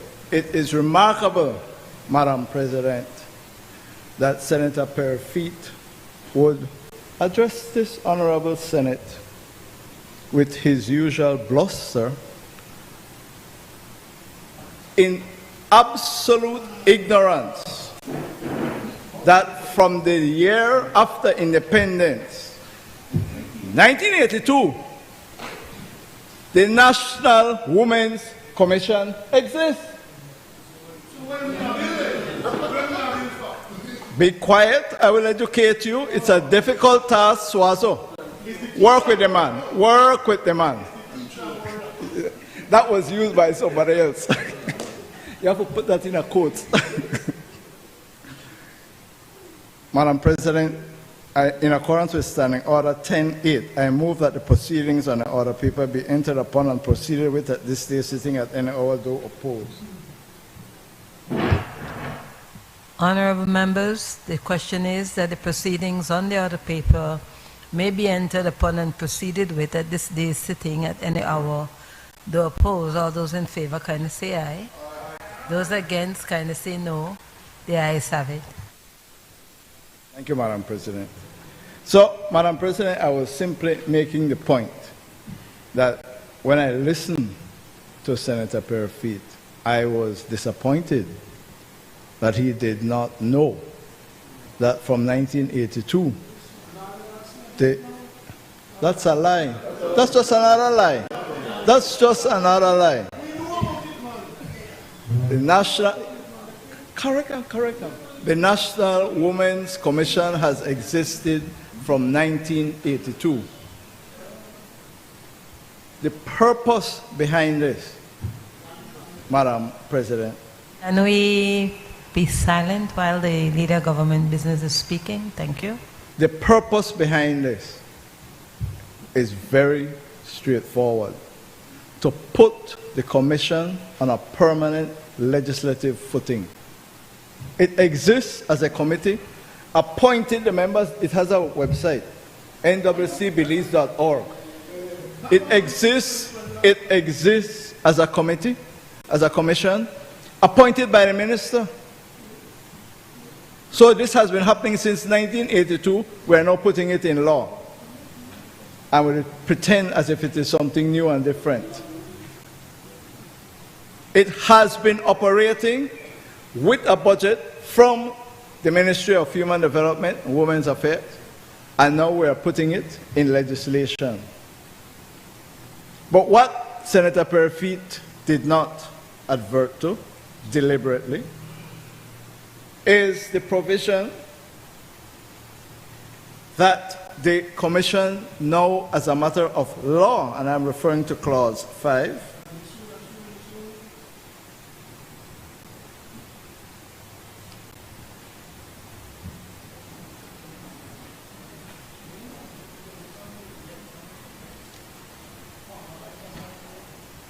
(5)(1)(L). Collect and analyze data, monitor and submit reports to the minister on, and there is a whole slew of things there listed.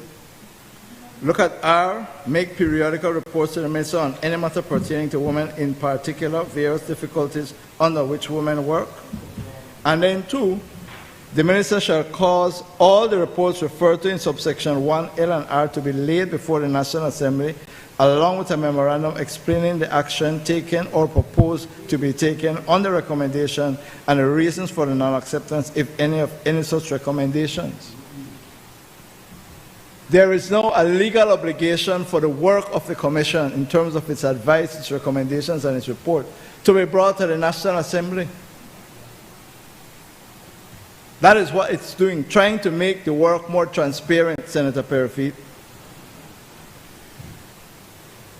say it louder.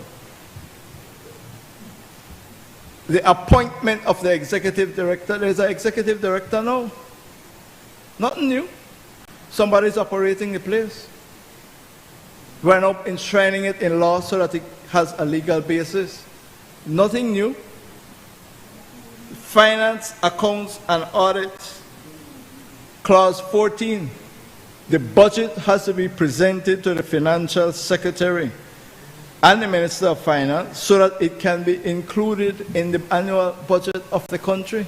Nothing new. Now, as a matter of law, there has to be audits and accounts. Under Clause 17, by law, there has to be an annual report. So, Madam President, it is only somebody who got a red eye who has an immunity to understanding,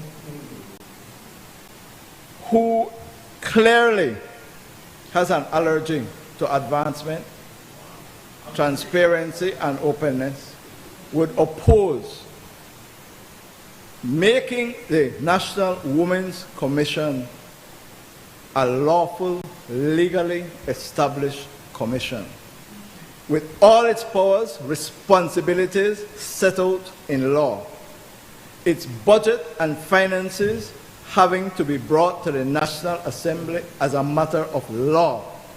Its reports have to be brought to the National Assembly to be laid on the table so that the people can see its work. Madam President, anybody who is against this is against women and the development of women in this country. We on this side support this bill 100%, and I ask that the question be put. Again, I ask that we be reminded of Standing Order 40, particularly B, for the senator to remain silent while another senator is speaking. Honorable members, the question is that the bill for an act to provide for the establishment of the National Women's Commission to advance Belize's commitments to gender equality and equity, to promote awareness of the national gender policy, to recommend remedial measures, facilitate redressal of grievances, and advise the minister on all legislative and policy matters affecting women, to advocate for fulfillment of the Convention on the elimination of all forms of discrimination against women, as well as other pertinent conventions, and to provide for matters connected therewith or incidental thereto, be read a second time.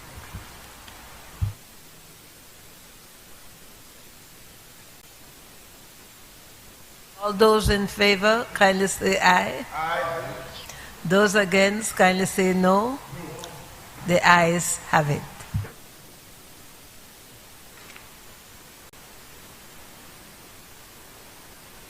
Bill for an act to provide for the establishment of the National Women's Commission to advance Belize's commitment to gender equity,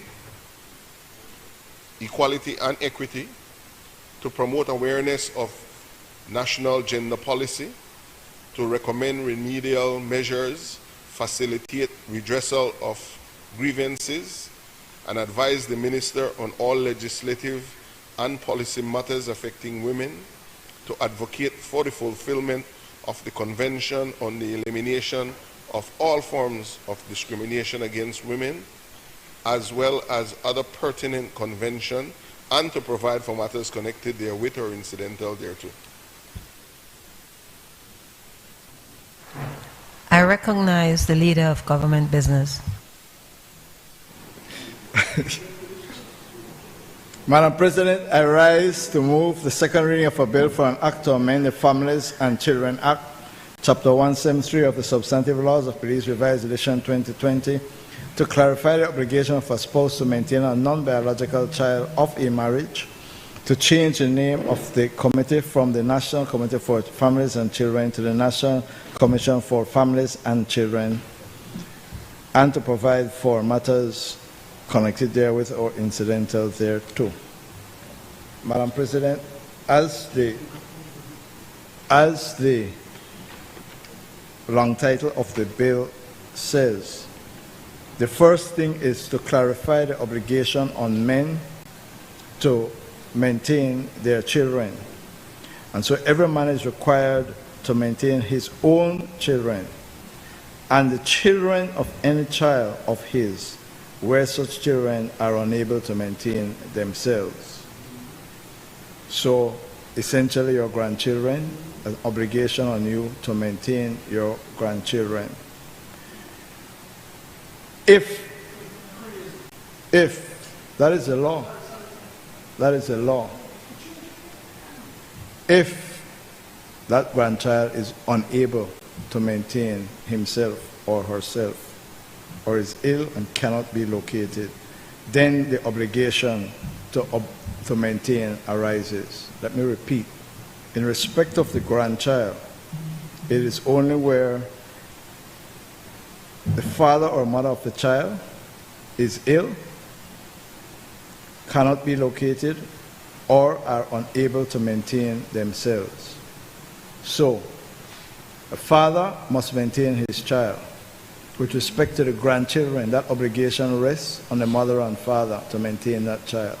However, if that mother or father is ill, cannot be located, or unable to maintain themselves, then the father, the grandfather, obligation to maintain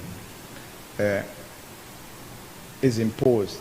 Madam President, this comes out of a decision of the Supreme Court, and so the law is being clarified that the obligation of the grandfather is not forever and always. It is only if the parent cannot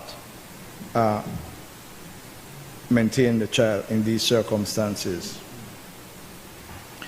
Similarly, 49A, every spouse is hereby required to maintain, in addition to the children of that spouse, every child living with either spouse at the time of the marriage. So again, two people living in common law union or are married, but one of them or both of them have children separate from that union. There's an obligation to maintain those children like they would their own.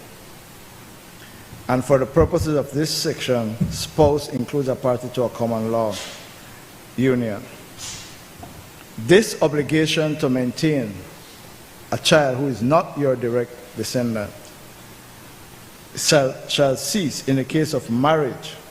So if the person you're living with in a common law union or married, divorces and marries somebody else, that child of that person, you are no longer obliged because the person has married someone else. And in the case of a common law, when that union terminates. Again, Madam President, just to make clear, this comes out of a decision of the Supreme Court where the law as it is put on the man only and not the woman the obligation to maintain the child of his former spouse even after they had separated and divorced and they were no longer living together and she had moved on. That child, the law said that the man should maintain that child. The Supreme Court found that to be unconstitutional because the obligation was placed only on the man and not on the woman in similar circumstances, so it was discriminatory.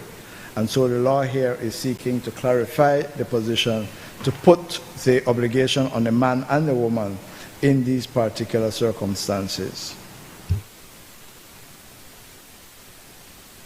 I recognize Senator Michael Perfect. Madam President, as I understood the leader of government business to say, that the obligation is now on the man and the woman. But the papers I got from the National Assembly sent to me, it only speaks about man. Section 48. It's about 49, okay. So 48, but 48 remains the man. Okay. Madam President,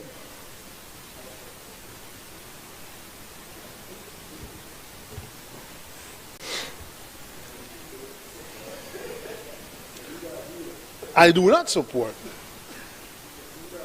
The court is the court. And if the court has made a decision, if they interpret the law in such a way as it is written, and it comes with a result that's not what we accept or what we like, with all due respect to the court, we are Parliament. And they can make a decision in the High Court, but we in Parliament, we make the law. This is an opportunity, Madam President, to make a law that is sustainable to people and makes sense. You do not have to follow every ruling of the court if you think that the ruling of the court brings about a result that is untenable in our society. You have to follow it if that's the law and that's the ruling, but we as the National Assembly have an obligation to pass laws to correct what might be the current laws in the country. We have an obligation and opportunity, Madam President, to look carefully at the current law, what the court has decided, and we can change that. That is the power of Parliament. We have equal powers as the court, as another arm of government. They're not superior to us. We make the laws. And I am saying, Madam President, that the laws that we are trying to pass here today, in my view, are very, very egregious. It may seem noble, it may seem like you're trying to find some way, but it is tough because you're not considering consequences. Just like when you want to have a person be in school till they're 16, which is a noble concept, but if you don't have the infrastructure to support it, then you can't accomplish it. Madam President, according to this, I have a child. And Madam President, no matter how hard some parents try, sometimes your children don't turn out the way they should turn out. It's very unfortunate. So now me know, I'm 85 years old, and I can only run 5 miles a day as opposed to the 10 that I run today. I'm receiving a pension and small social security. And my son, who is not able to maintain himself, has 3-4 children that he doesn't maintain. That falls on me. As an elderly grandfather with limited means, you get to the same problem.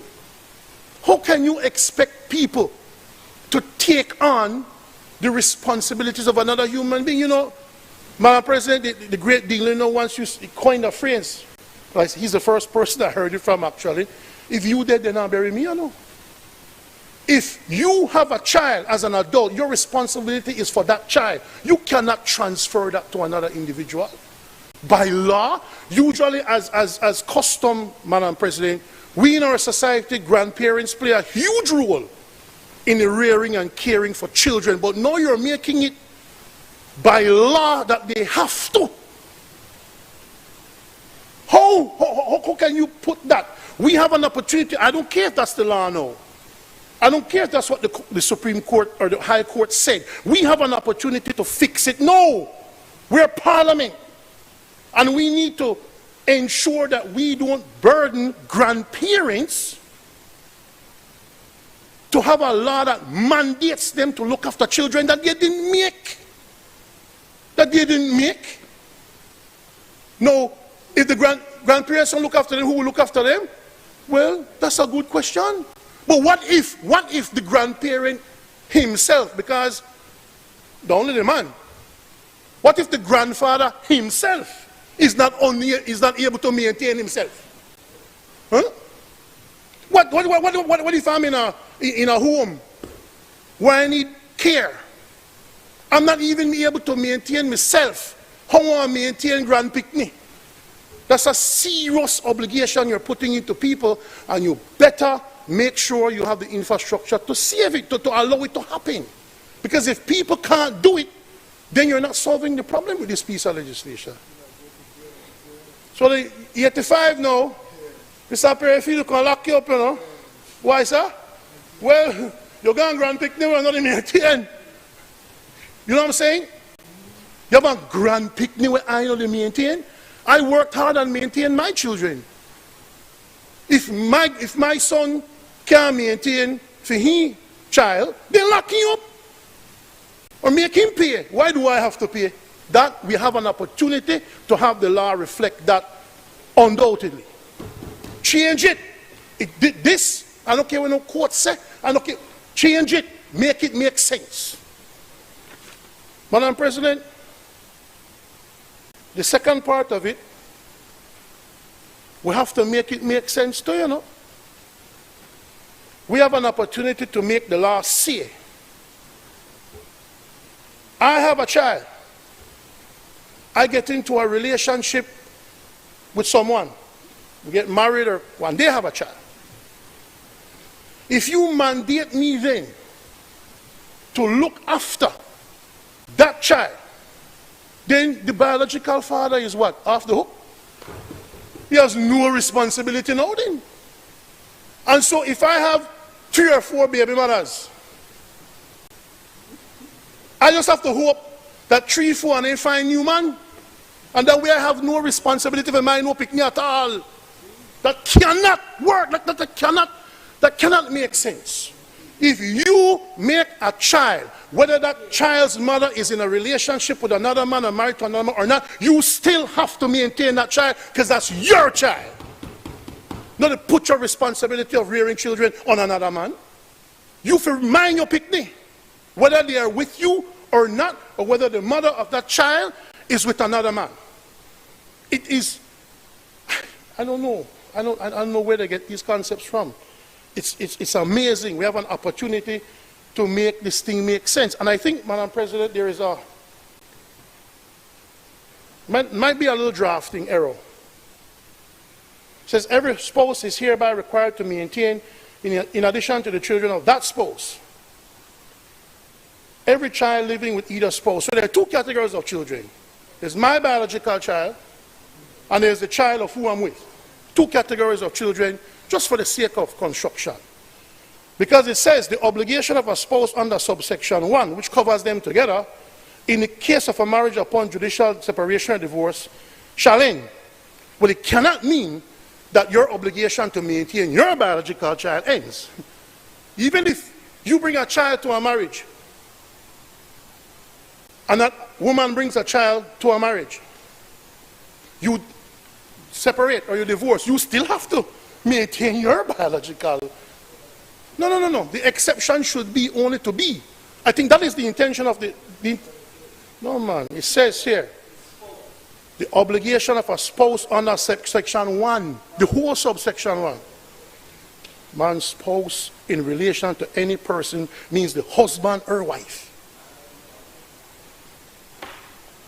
Yes, but under this then, I can understand you pass legislation to say you're no longer required to maintain the child of the other person. I understand that. That's the intention of the law. But what it is saying is a bit confusing. You have to make it specific. No, confusing to anybody who has actually bothered to read it. You have to separate the 2 types of children. Because even if you are in a marriage or you're divorced, you're still required to maintain your child, no matter what. Unless that child goes to live with his or her mother with another man, then you don't have to maintain no children, because once any of your children live with another, mothers live with another man, you don't have any obligation at all to maintain that child. I think, Madam President, that that's not correct. The biological father, the biological parents of a child should under no circumstances be relieved of the responsibility of maintaining their children and putting it on the shoulders of someone else. I don't agree with that at all. And also, Madam President, I cannot agree that I am obligated to not only take care of my children, but hope that none of my picnic end up worthless, can maintain for their children, and then I have to fill in by law and maintain those children. No, Madam President, we're at a point where we can correct that. If that is the interpretation of the High Court and that is the law, fine, we can change it to make it make sense. Thanks, Madam President. Senator Kevin Herrera. Thank you, Madam President. Madam President, I can't agree with Senator Perifete anymore than I do. I think that I think the bill could actually have the opposite effect of what it is trying to achieve.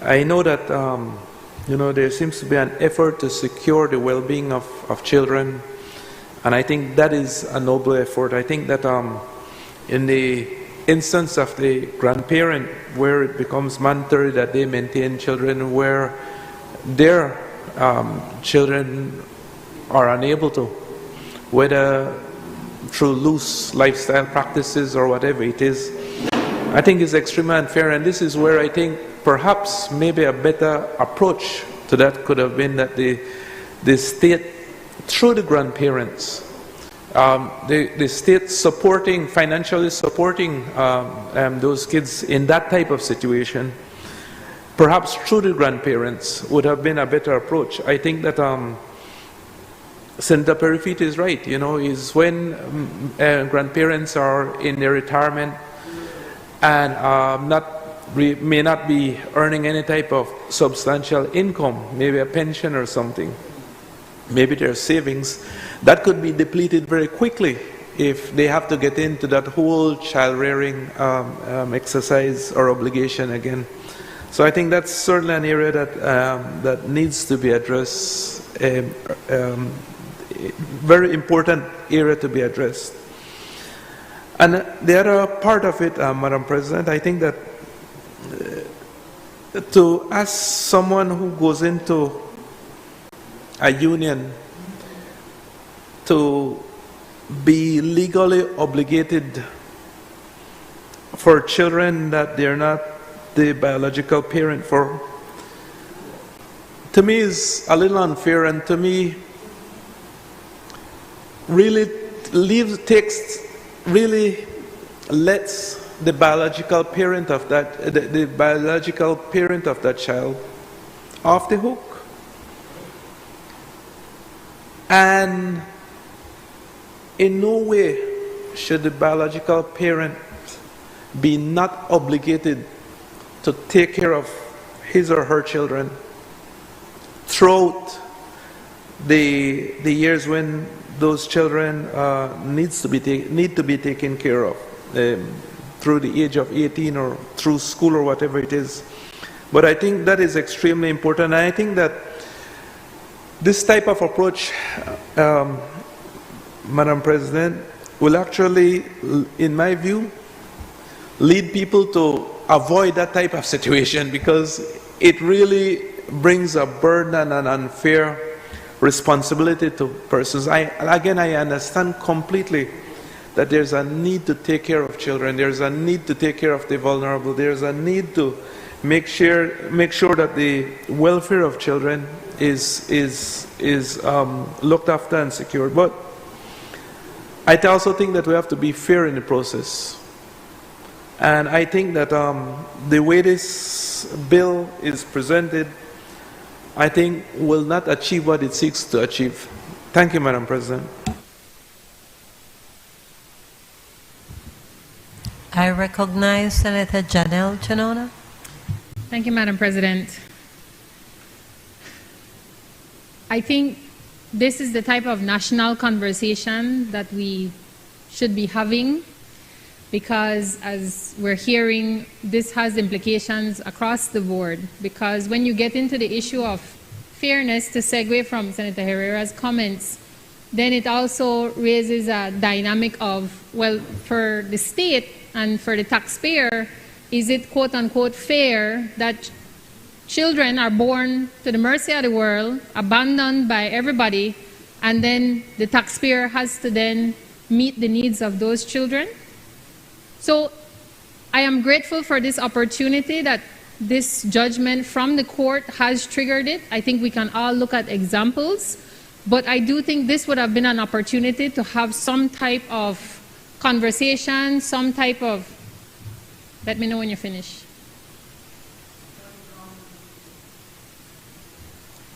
I do think it's important for us to make sure that we are, as has been said, I fully agree with it, create laws that make sense and create laws that address what the issues are. And I have stood in this honorable house before and said we don't talk about sex. And it is a national fact that men and women are having sex and having children, and it is costing us in multiple ways. We spoke earlier about keeping children in school, the trauma of some of these experiences, these homes that these children are coming from because they are born into relationships to create a financial tie to a man. Men who have 30 children, 45 children. How can you even begin? I know people that have one child and are buckling, and two working parents can't afford to maintain this child and figure out how you're going to pay for this child to get to college. So we really need to have an honest national conversation about how we're going to look at how the responsibilities that are tied, because I personally fully support that there are due responsibilities and implications if you put yourself in a situation and a child emerges. That child is an innocent. You have to have responsibility for everything that comes from that child or as a result of that child being born. If you have special needs, I have heard men tell their partners, you could go pack up all and pick me and move in another lady and have another batch.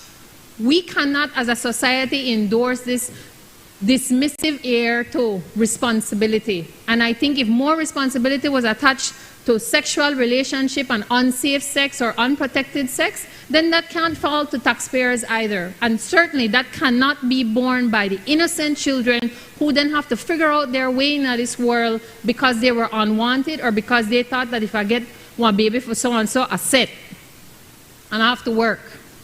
Those are the social dynamics at play, and I really call that if this attempt to address this situation triggers a national conversation, we really need to have that conversation so that we really get to where we need to go and we are not creating casualties either on the parental or partner level, but also at the taxpayer and certainly most importantly to the children of this nation.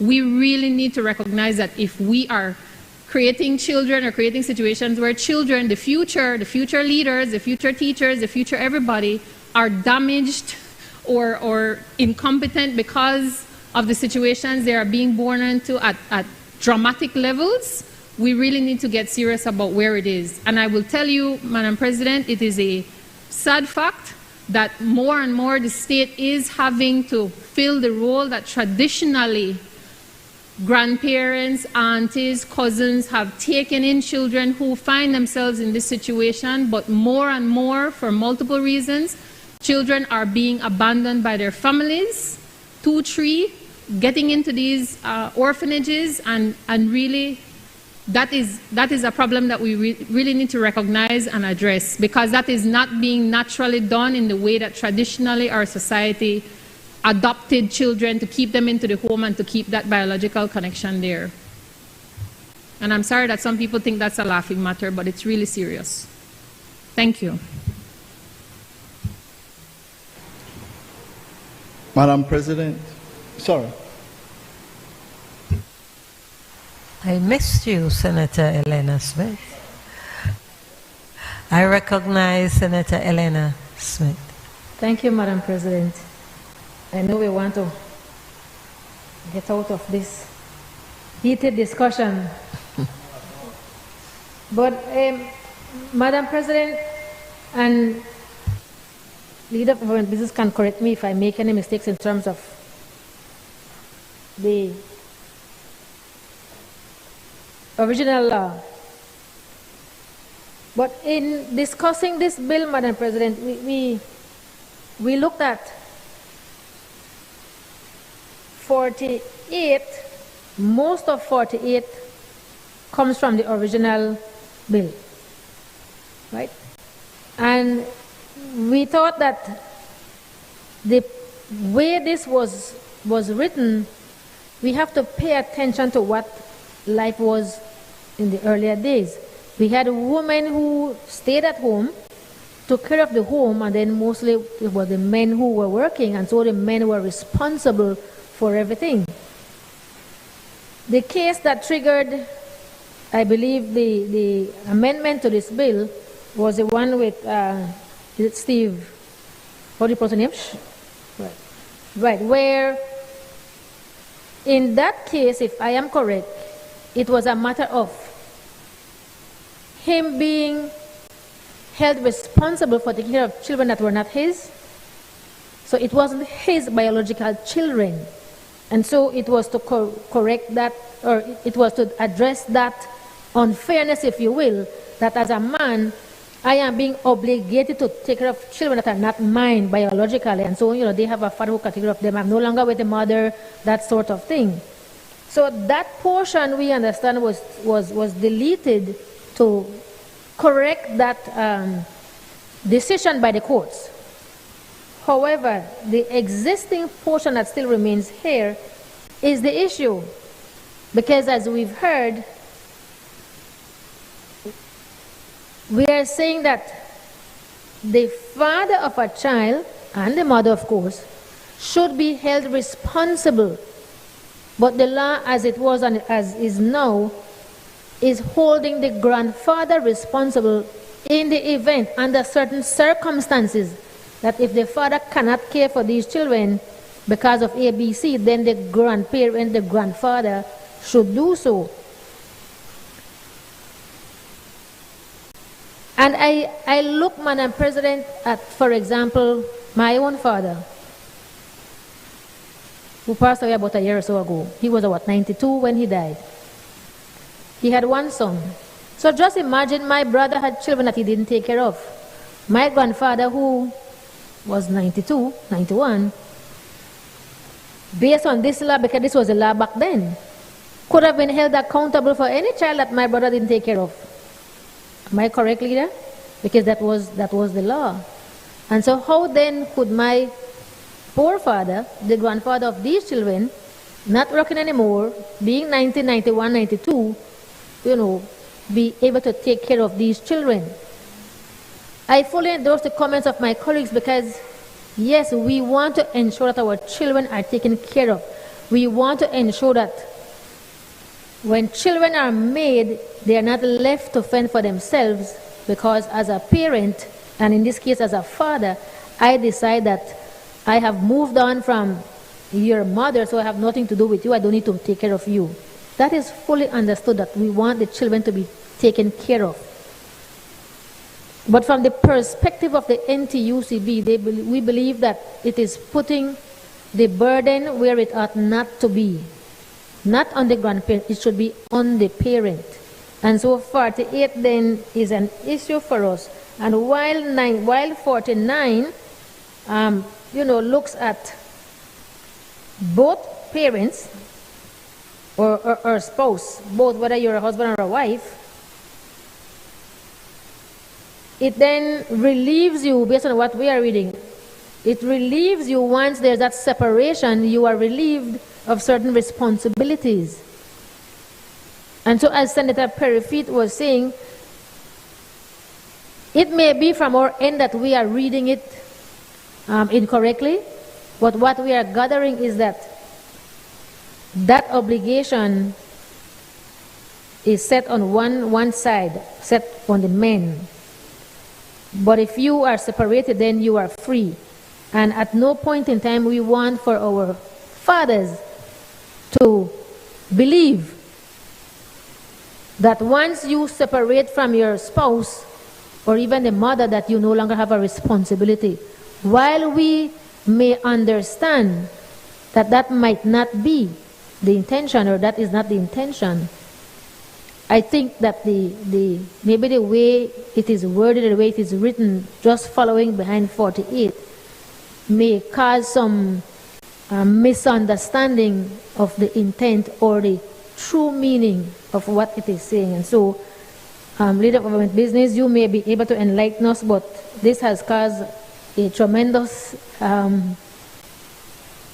confusion, concern relating to the way the bill is related, because, as I said, our colleagues feel that it is quite unfair, it's not balanced, and it's not right to be burdening grandfathers with the children of their children, even though it has some specific reasons for doing that. Thank you, Madam President. Madam President, I will start by saying this. It is remarkable to me that we just debated the National Women's Commission bill. A lot of noise was made. You know what is one of the legal obligations that the Women's Commission will now have? To review existing laws affecting women and recommend amendments thereto so as to suggest remedial legislative measures to meet any lacuna, inadequacy, or shortcoming. A lot of noise, oppose it. But here, the discussion that Senator Chanona says needs to be had. The law in the National Women's Commission provides for it.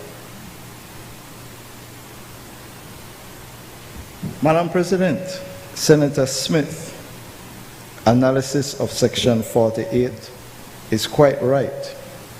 It was clear, it was rational, it was logical, and it was informed, unlike what we have heard from across the floor. The law on the books today, Section 48 of the Families and Children's Act says, every man is hereby required to maintain his own children, and also, A, every child, whether born in wedlock or not, which his wife may have living with her at the time of her marriage with him, and B, the children of any child of his, so long as the children respectively are unable to maintain themselves. The law on the books says every man must maintain, 1, every child of his, and every child, whether born in wedlock or not, which his wife may have, living with her at the time of her marriage with him. That has been deleted because of the court case. Because what was happening is that the wife has a child, you all have a union, that union comes to an end, and the law as it currently stands, the obligation of the man to maintain that woman's child continues, even though she has gone on. So that has been taken out. What 48 in the bill before us is exactly what remains once that has been taken out. The obligation of the grandfather to maintain his grandchildren is on the books today. That is what the law provides today. So, Section 48, Madam President and members of the Senate, simply takes out a provision because of a court case and leaves in place what is there already. The policy decision as to the obligation of a grandfather to maintain his grandchildren must be informed. I have heard senators in here, and I believe some said today, the importance of the family unit, the importance of being able to allow children to go to school who can't afford to go to school. What this law is saying is that where the child,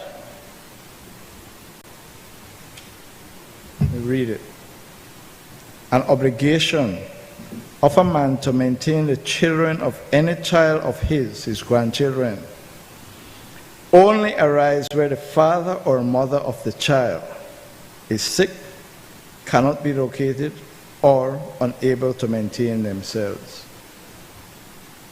In order to keep the same children who we said should stay in school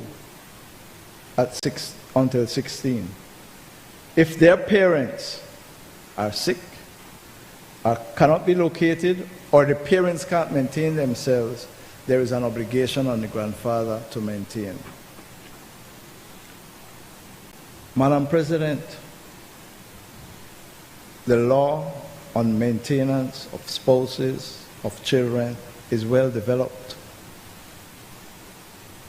And everybody is aware that grandparents may have retired, grandparents may have limited income or limited savings. No court, and this is a cry often heard by women,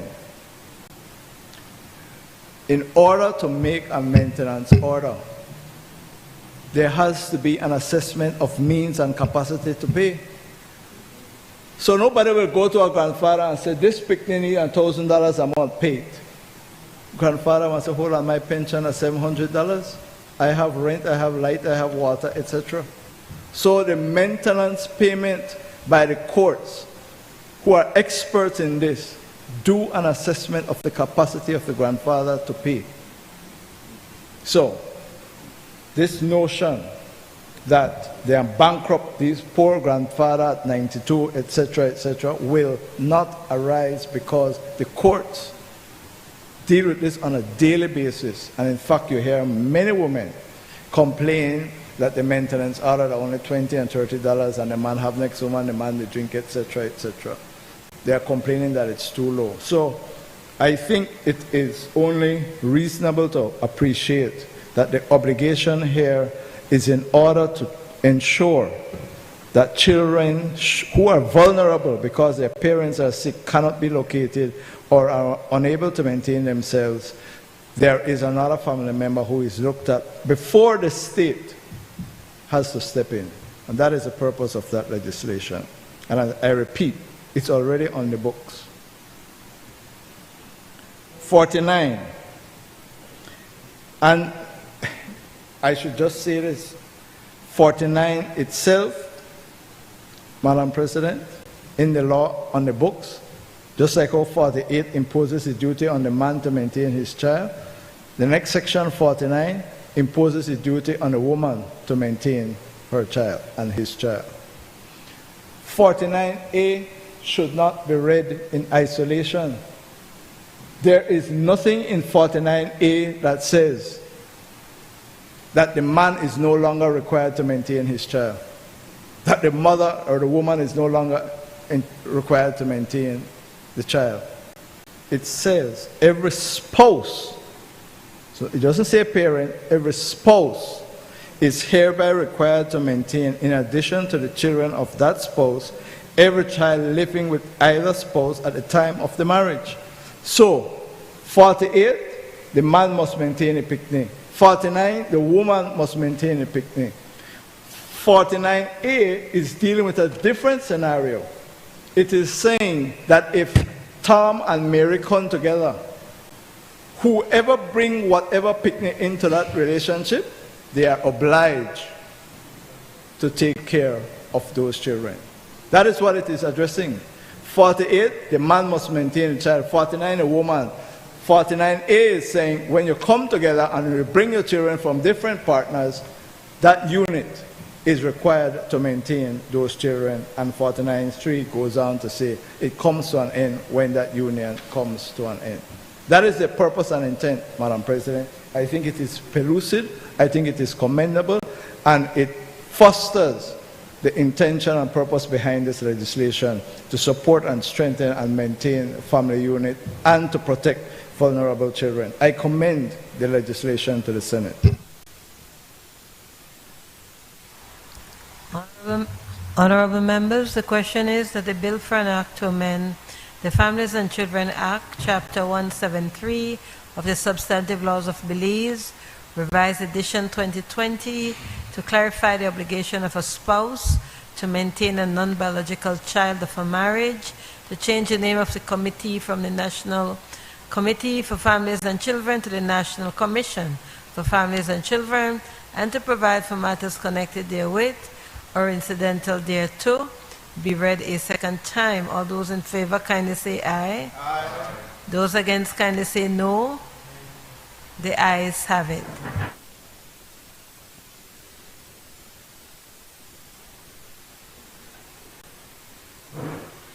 Bill for an act to amend the Families and Children Act, Chapter 173 of the Substantive Laws of Belize, Revised Edition 2020, to clarify the obligation of a spouse to maintain a non-biological child of a marriage, to change the name of the committee from the National Committee for Families and Children to the National Commission for Families and Children, and to provide for matters connected therewith or incidental thereto.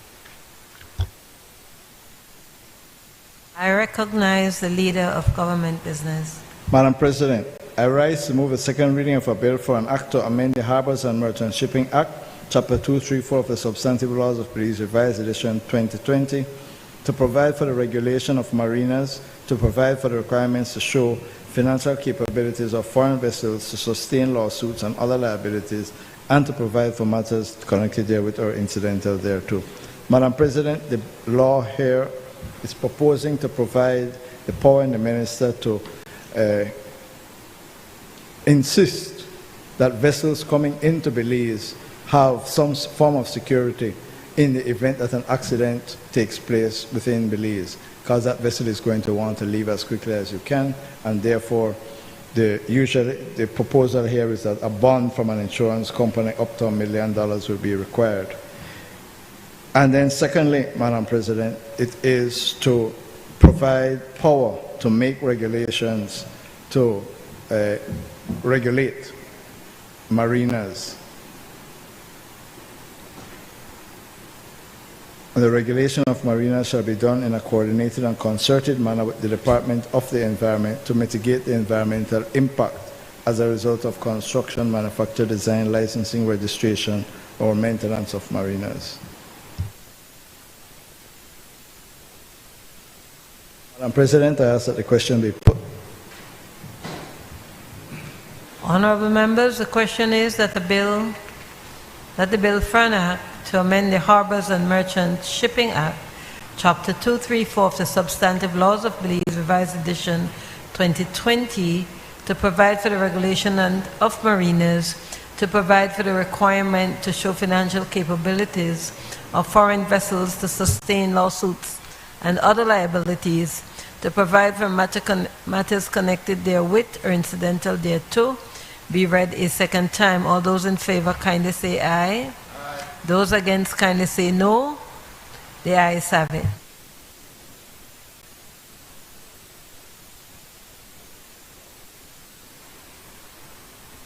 A bill for an act to amend the Harbor and Merchant Shipping Act, Chapter 234 of the Substantive Laws of Belize, Revised Edition 2020, to provide for the regulation of mariners, to provide for the requirement to show financial capability for foreign vessels to sustain lawsuit and other liabilities, and to provide for matters connected therewith or incidental thereto. I recognize the Leader of Government Business. Madam President, I rise to move a second reading of a bill for an act to amend the Private Security and Investigation Services Control Act, Chapter 13801 of the Substantive Laws of Belize, Revised Edition 2020, to empower the Firearms and Ammunition Control Board to issue firearm licenses to security companies and to provide for matters connected therewith or incidental thereto. Madam President, this is a consequential amendment as arising from the establishment of the Firearms and Ammunition Control Board, and it's just amending the Private Security and Investigation Services Control Act to ensure that it is that board that provides the licenses for the security companies. I ask that the question be put, Madam President. Honorable members, the question is that the bill for an act to amend the Private Security and Investigation Services Control Act, Chapter 13801 of the Substantive Laws of Belize, Revised Edition 2020, to empower the Firearms and Ammunition Control Board to issue firearm licenses to security companies and to provide for matters connected therewith or incidental thereto, be read a second time. All those in favor kindly say aye. Aye. Those against kindly say no. The ayes have it. A bill for an act to amend the Private Security and Investigation Service Control Act, Chapter 13801 of the Substantive Laws of Belize, Revised Edition 2020, to empower the Firearms and Ammunition Control Board to issue firearm license to security companies and to provide for matters connected therewith or incidental thereto. Committee of the whole Senate on Bills and Motion.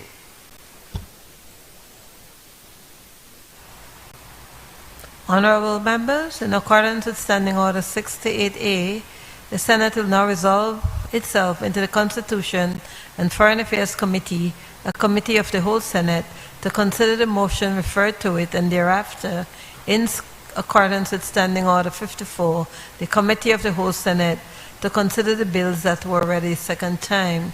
Honorable members, I will now take the chair as the chairperson of the Constitution and Foreign Affairs Committee, and then as the chairperson of the Committee of the Whole.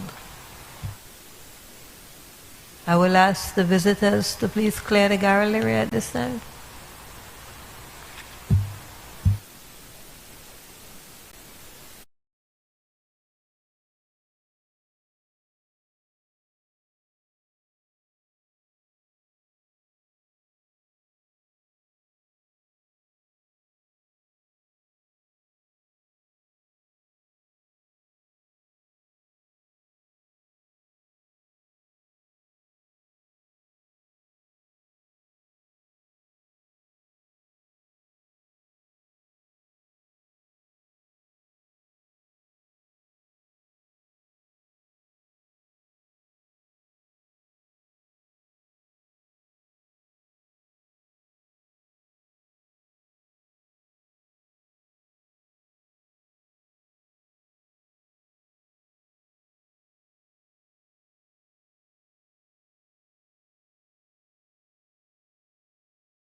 As the leader of government business.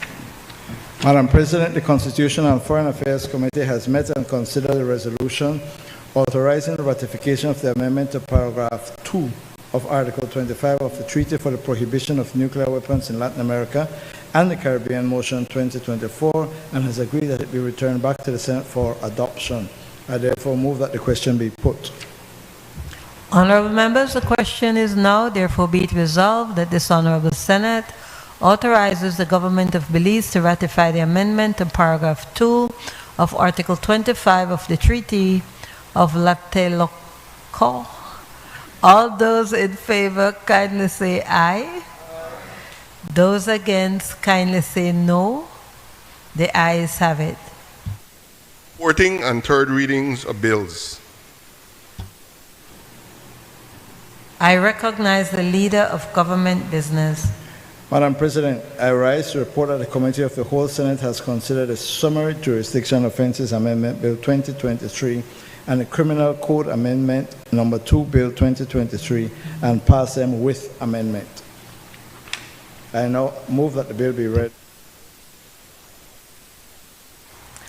Honorable members, the question is that the bill for an act to amend the Summary Jurisdiction Offences Act, Chapter 9(8) of the Substantive Laws of Belize, Revised Edition 2020, to upgrade the use of threatening words or behavior from a petty offense to a serious offense, and to provide for matters connected thereto, therewith or incidental thereto, be read a third time as amended. All those in favor, kindly say aye. Aye. Those against, kindly say no. The ayes have it. Honorable members, the question is that the bill for an act to amend the Criminal Code Act, Chapter 101 of the Substantive Laws of Belize, Revised Edition 2020, to expand the definition of aggravated assault, to rationalize and increase the penalty for threat of death and similar character offenses, and to provide for matters connected therewith or incidental thereto, be read a third time as amended. All those in favor, kindly say aye. Aye. Those against, kindly say no. The ayes have it. Madam President, I rise to report that the Committee of the Whole Senate has considered the National Accreditation Council of Belize Amendment Bill 2023, the Education and Training Amendment Bill 2023, the National Women's Commission Bill 2023, Families and Children Amendment Bill 2023, Harbors and Merchant Shipping Amendment Bill 2023, and the Private Security and Investigation Services Control Amendment Bill 2024, and pass them all without amendment. I now move that these bills be read a third time. Honorable members, the question is that the bill for an act to amend the National Accreditation Council of Belize Act, Chapter 3901 of the Substantive Laws of Belize, Revised Edition 2020, to provide for the registration of institutions and providers with the Council, and to provide for matters connected therewith and incidental thereto, be read a third time. Honorable members, the question is that the bill for an act to amend the Education and Training Act, Chapter 3601 of the Substantive Laws of Belize, Revised Edition 2020, to increase the age of compulsory education for a child and to provide for matters connected therewith or incidental thereto, be read a third time. Honorable members, the question is that the bill for an act to provide for the establishment of the National Women's Commission to advance Belize's commitments to gender equality and equity, to promote awareness of the national gender policy, to recommend remedial measures, facilitate redressal of grievances, and advise the minister on all legislative and policy matters affecting women, to advocate for fulfillment of the Convention on the Elimination of All Forms of Discrimination against Women, as well as other pertinent conventions, and to provide for matters connected therewith or incidental thereto, be read a third time. Honorable members, the question is that the bill for an act to amend the Families and Children Act, Chapter 173 of the Substantive Laws of Belize, Revised Edition 2020, to clarify the obligation of a spouse to maintain a non-biological child of a marriage, to change the name of the committee from the National Committee for Families and Children to the National Commission for Families and Children, and to provide for matters connected therewith or incidental thereto, be read a third time. Honorable members, the question is that the bill for an act to amend the Harbors and Merchant Shipping Act, Chapter 234 of the Substantive Laws of Belize, Revised Edition 2020, to provide for the regulation of marinas, to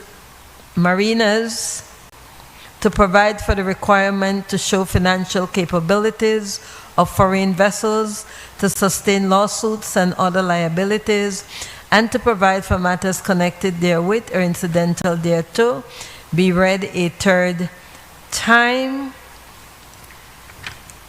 Honorable members, the question is that the bill for an act to amend the Private Security and Investigation Services Control Act, Chapter 13801 of the Substantive Laws of Belize, Revised Edition 2020, to empower the Firearms and Ammunition Control Board to issue firearm license to security companies and to provide for matters connected therewith or incidental thereto, be read a third time. All those in favor, kindly say aye. Aye. Those against, kindly say no. The ayes have it.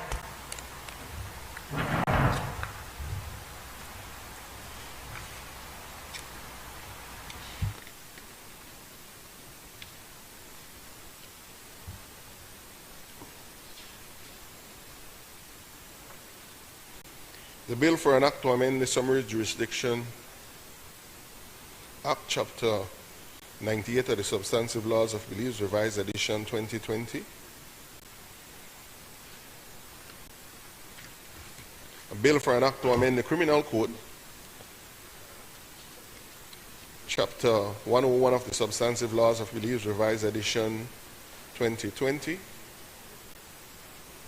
A bill for an act to amend the National Accreditation Council of Belize Act, Chapter 3901 of the Substantive Laws of Belize, Revised Edition 2020.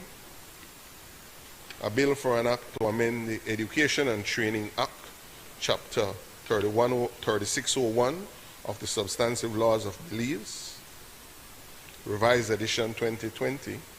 A bill for an act to provide for the establishment of the Women Commission to advance Belize's commitments to gender equality and equity, to promote awareness of gender, to promote awareness for the national gender policy, to recommend remedial measures, facilitate redressal of grievances, advise the Minister on all legislative and policy matters affecting women, to advocate for the fulfillment of the Convention on Elimination of all forms of discrimination against women, as well as other pertinent conventions, and to provide for matters connected therewith or incidental thereto.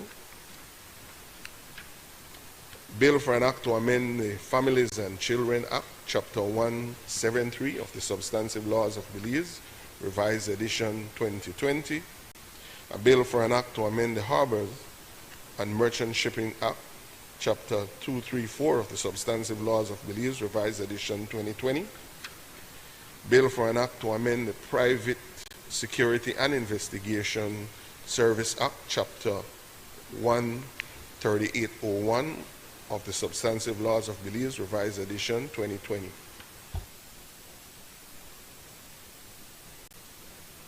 Madam President, I move that the Senate do now adjourn.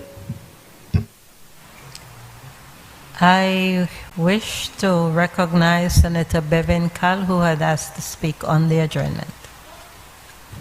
Thank you, Madam President, and good afternoon again, colleagues. Madam President, the Maya tenure case, Maya land right case, has taken headlines during these couple of weeks and days, Madam President, and as a Belizean and as a proud Maya person, Madam President, I wish, well, a lot of people have been reaching out to me and asking me what my stance is when it comes to this case. And my answer would be, Madam President, is one, the decision, any decision that is made by the communities will be respected. And I respect that, Madam President. I want to make that as clear as possible. But, Madam President, these decisions must be made by the community with a majority vote as to which direction they want to go, Madam President. I will have my say when it comes to my community, Madam President. I believe that is where I will be able to vote and voice my concern as to this topic, Madam President.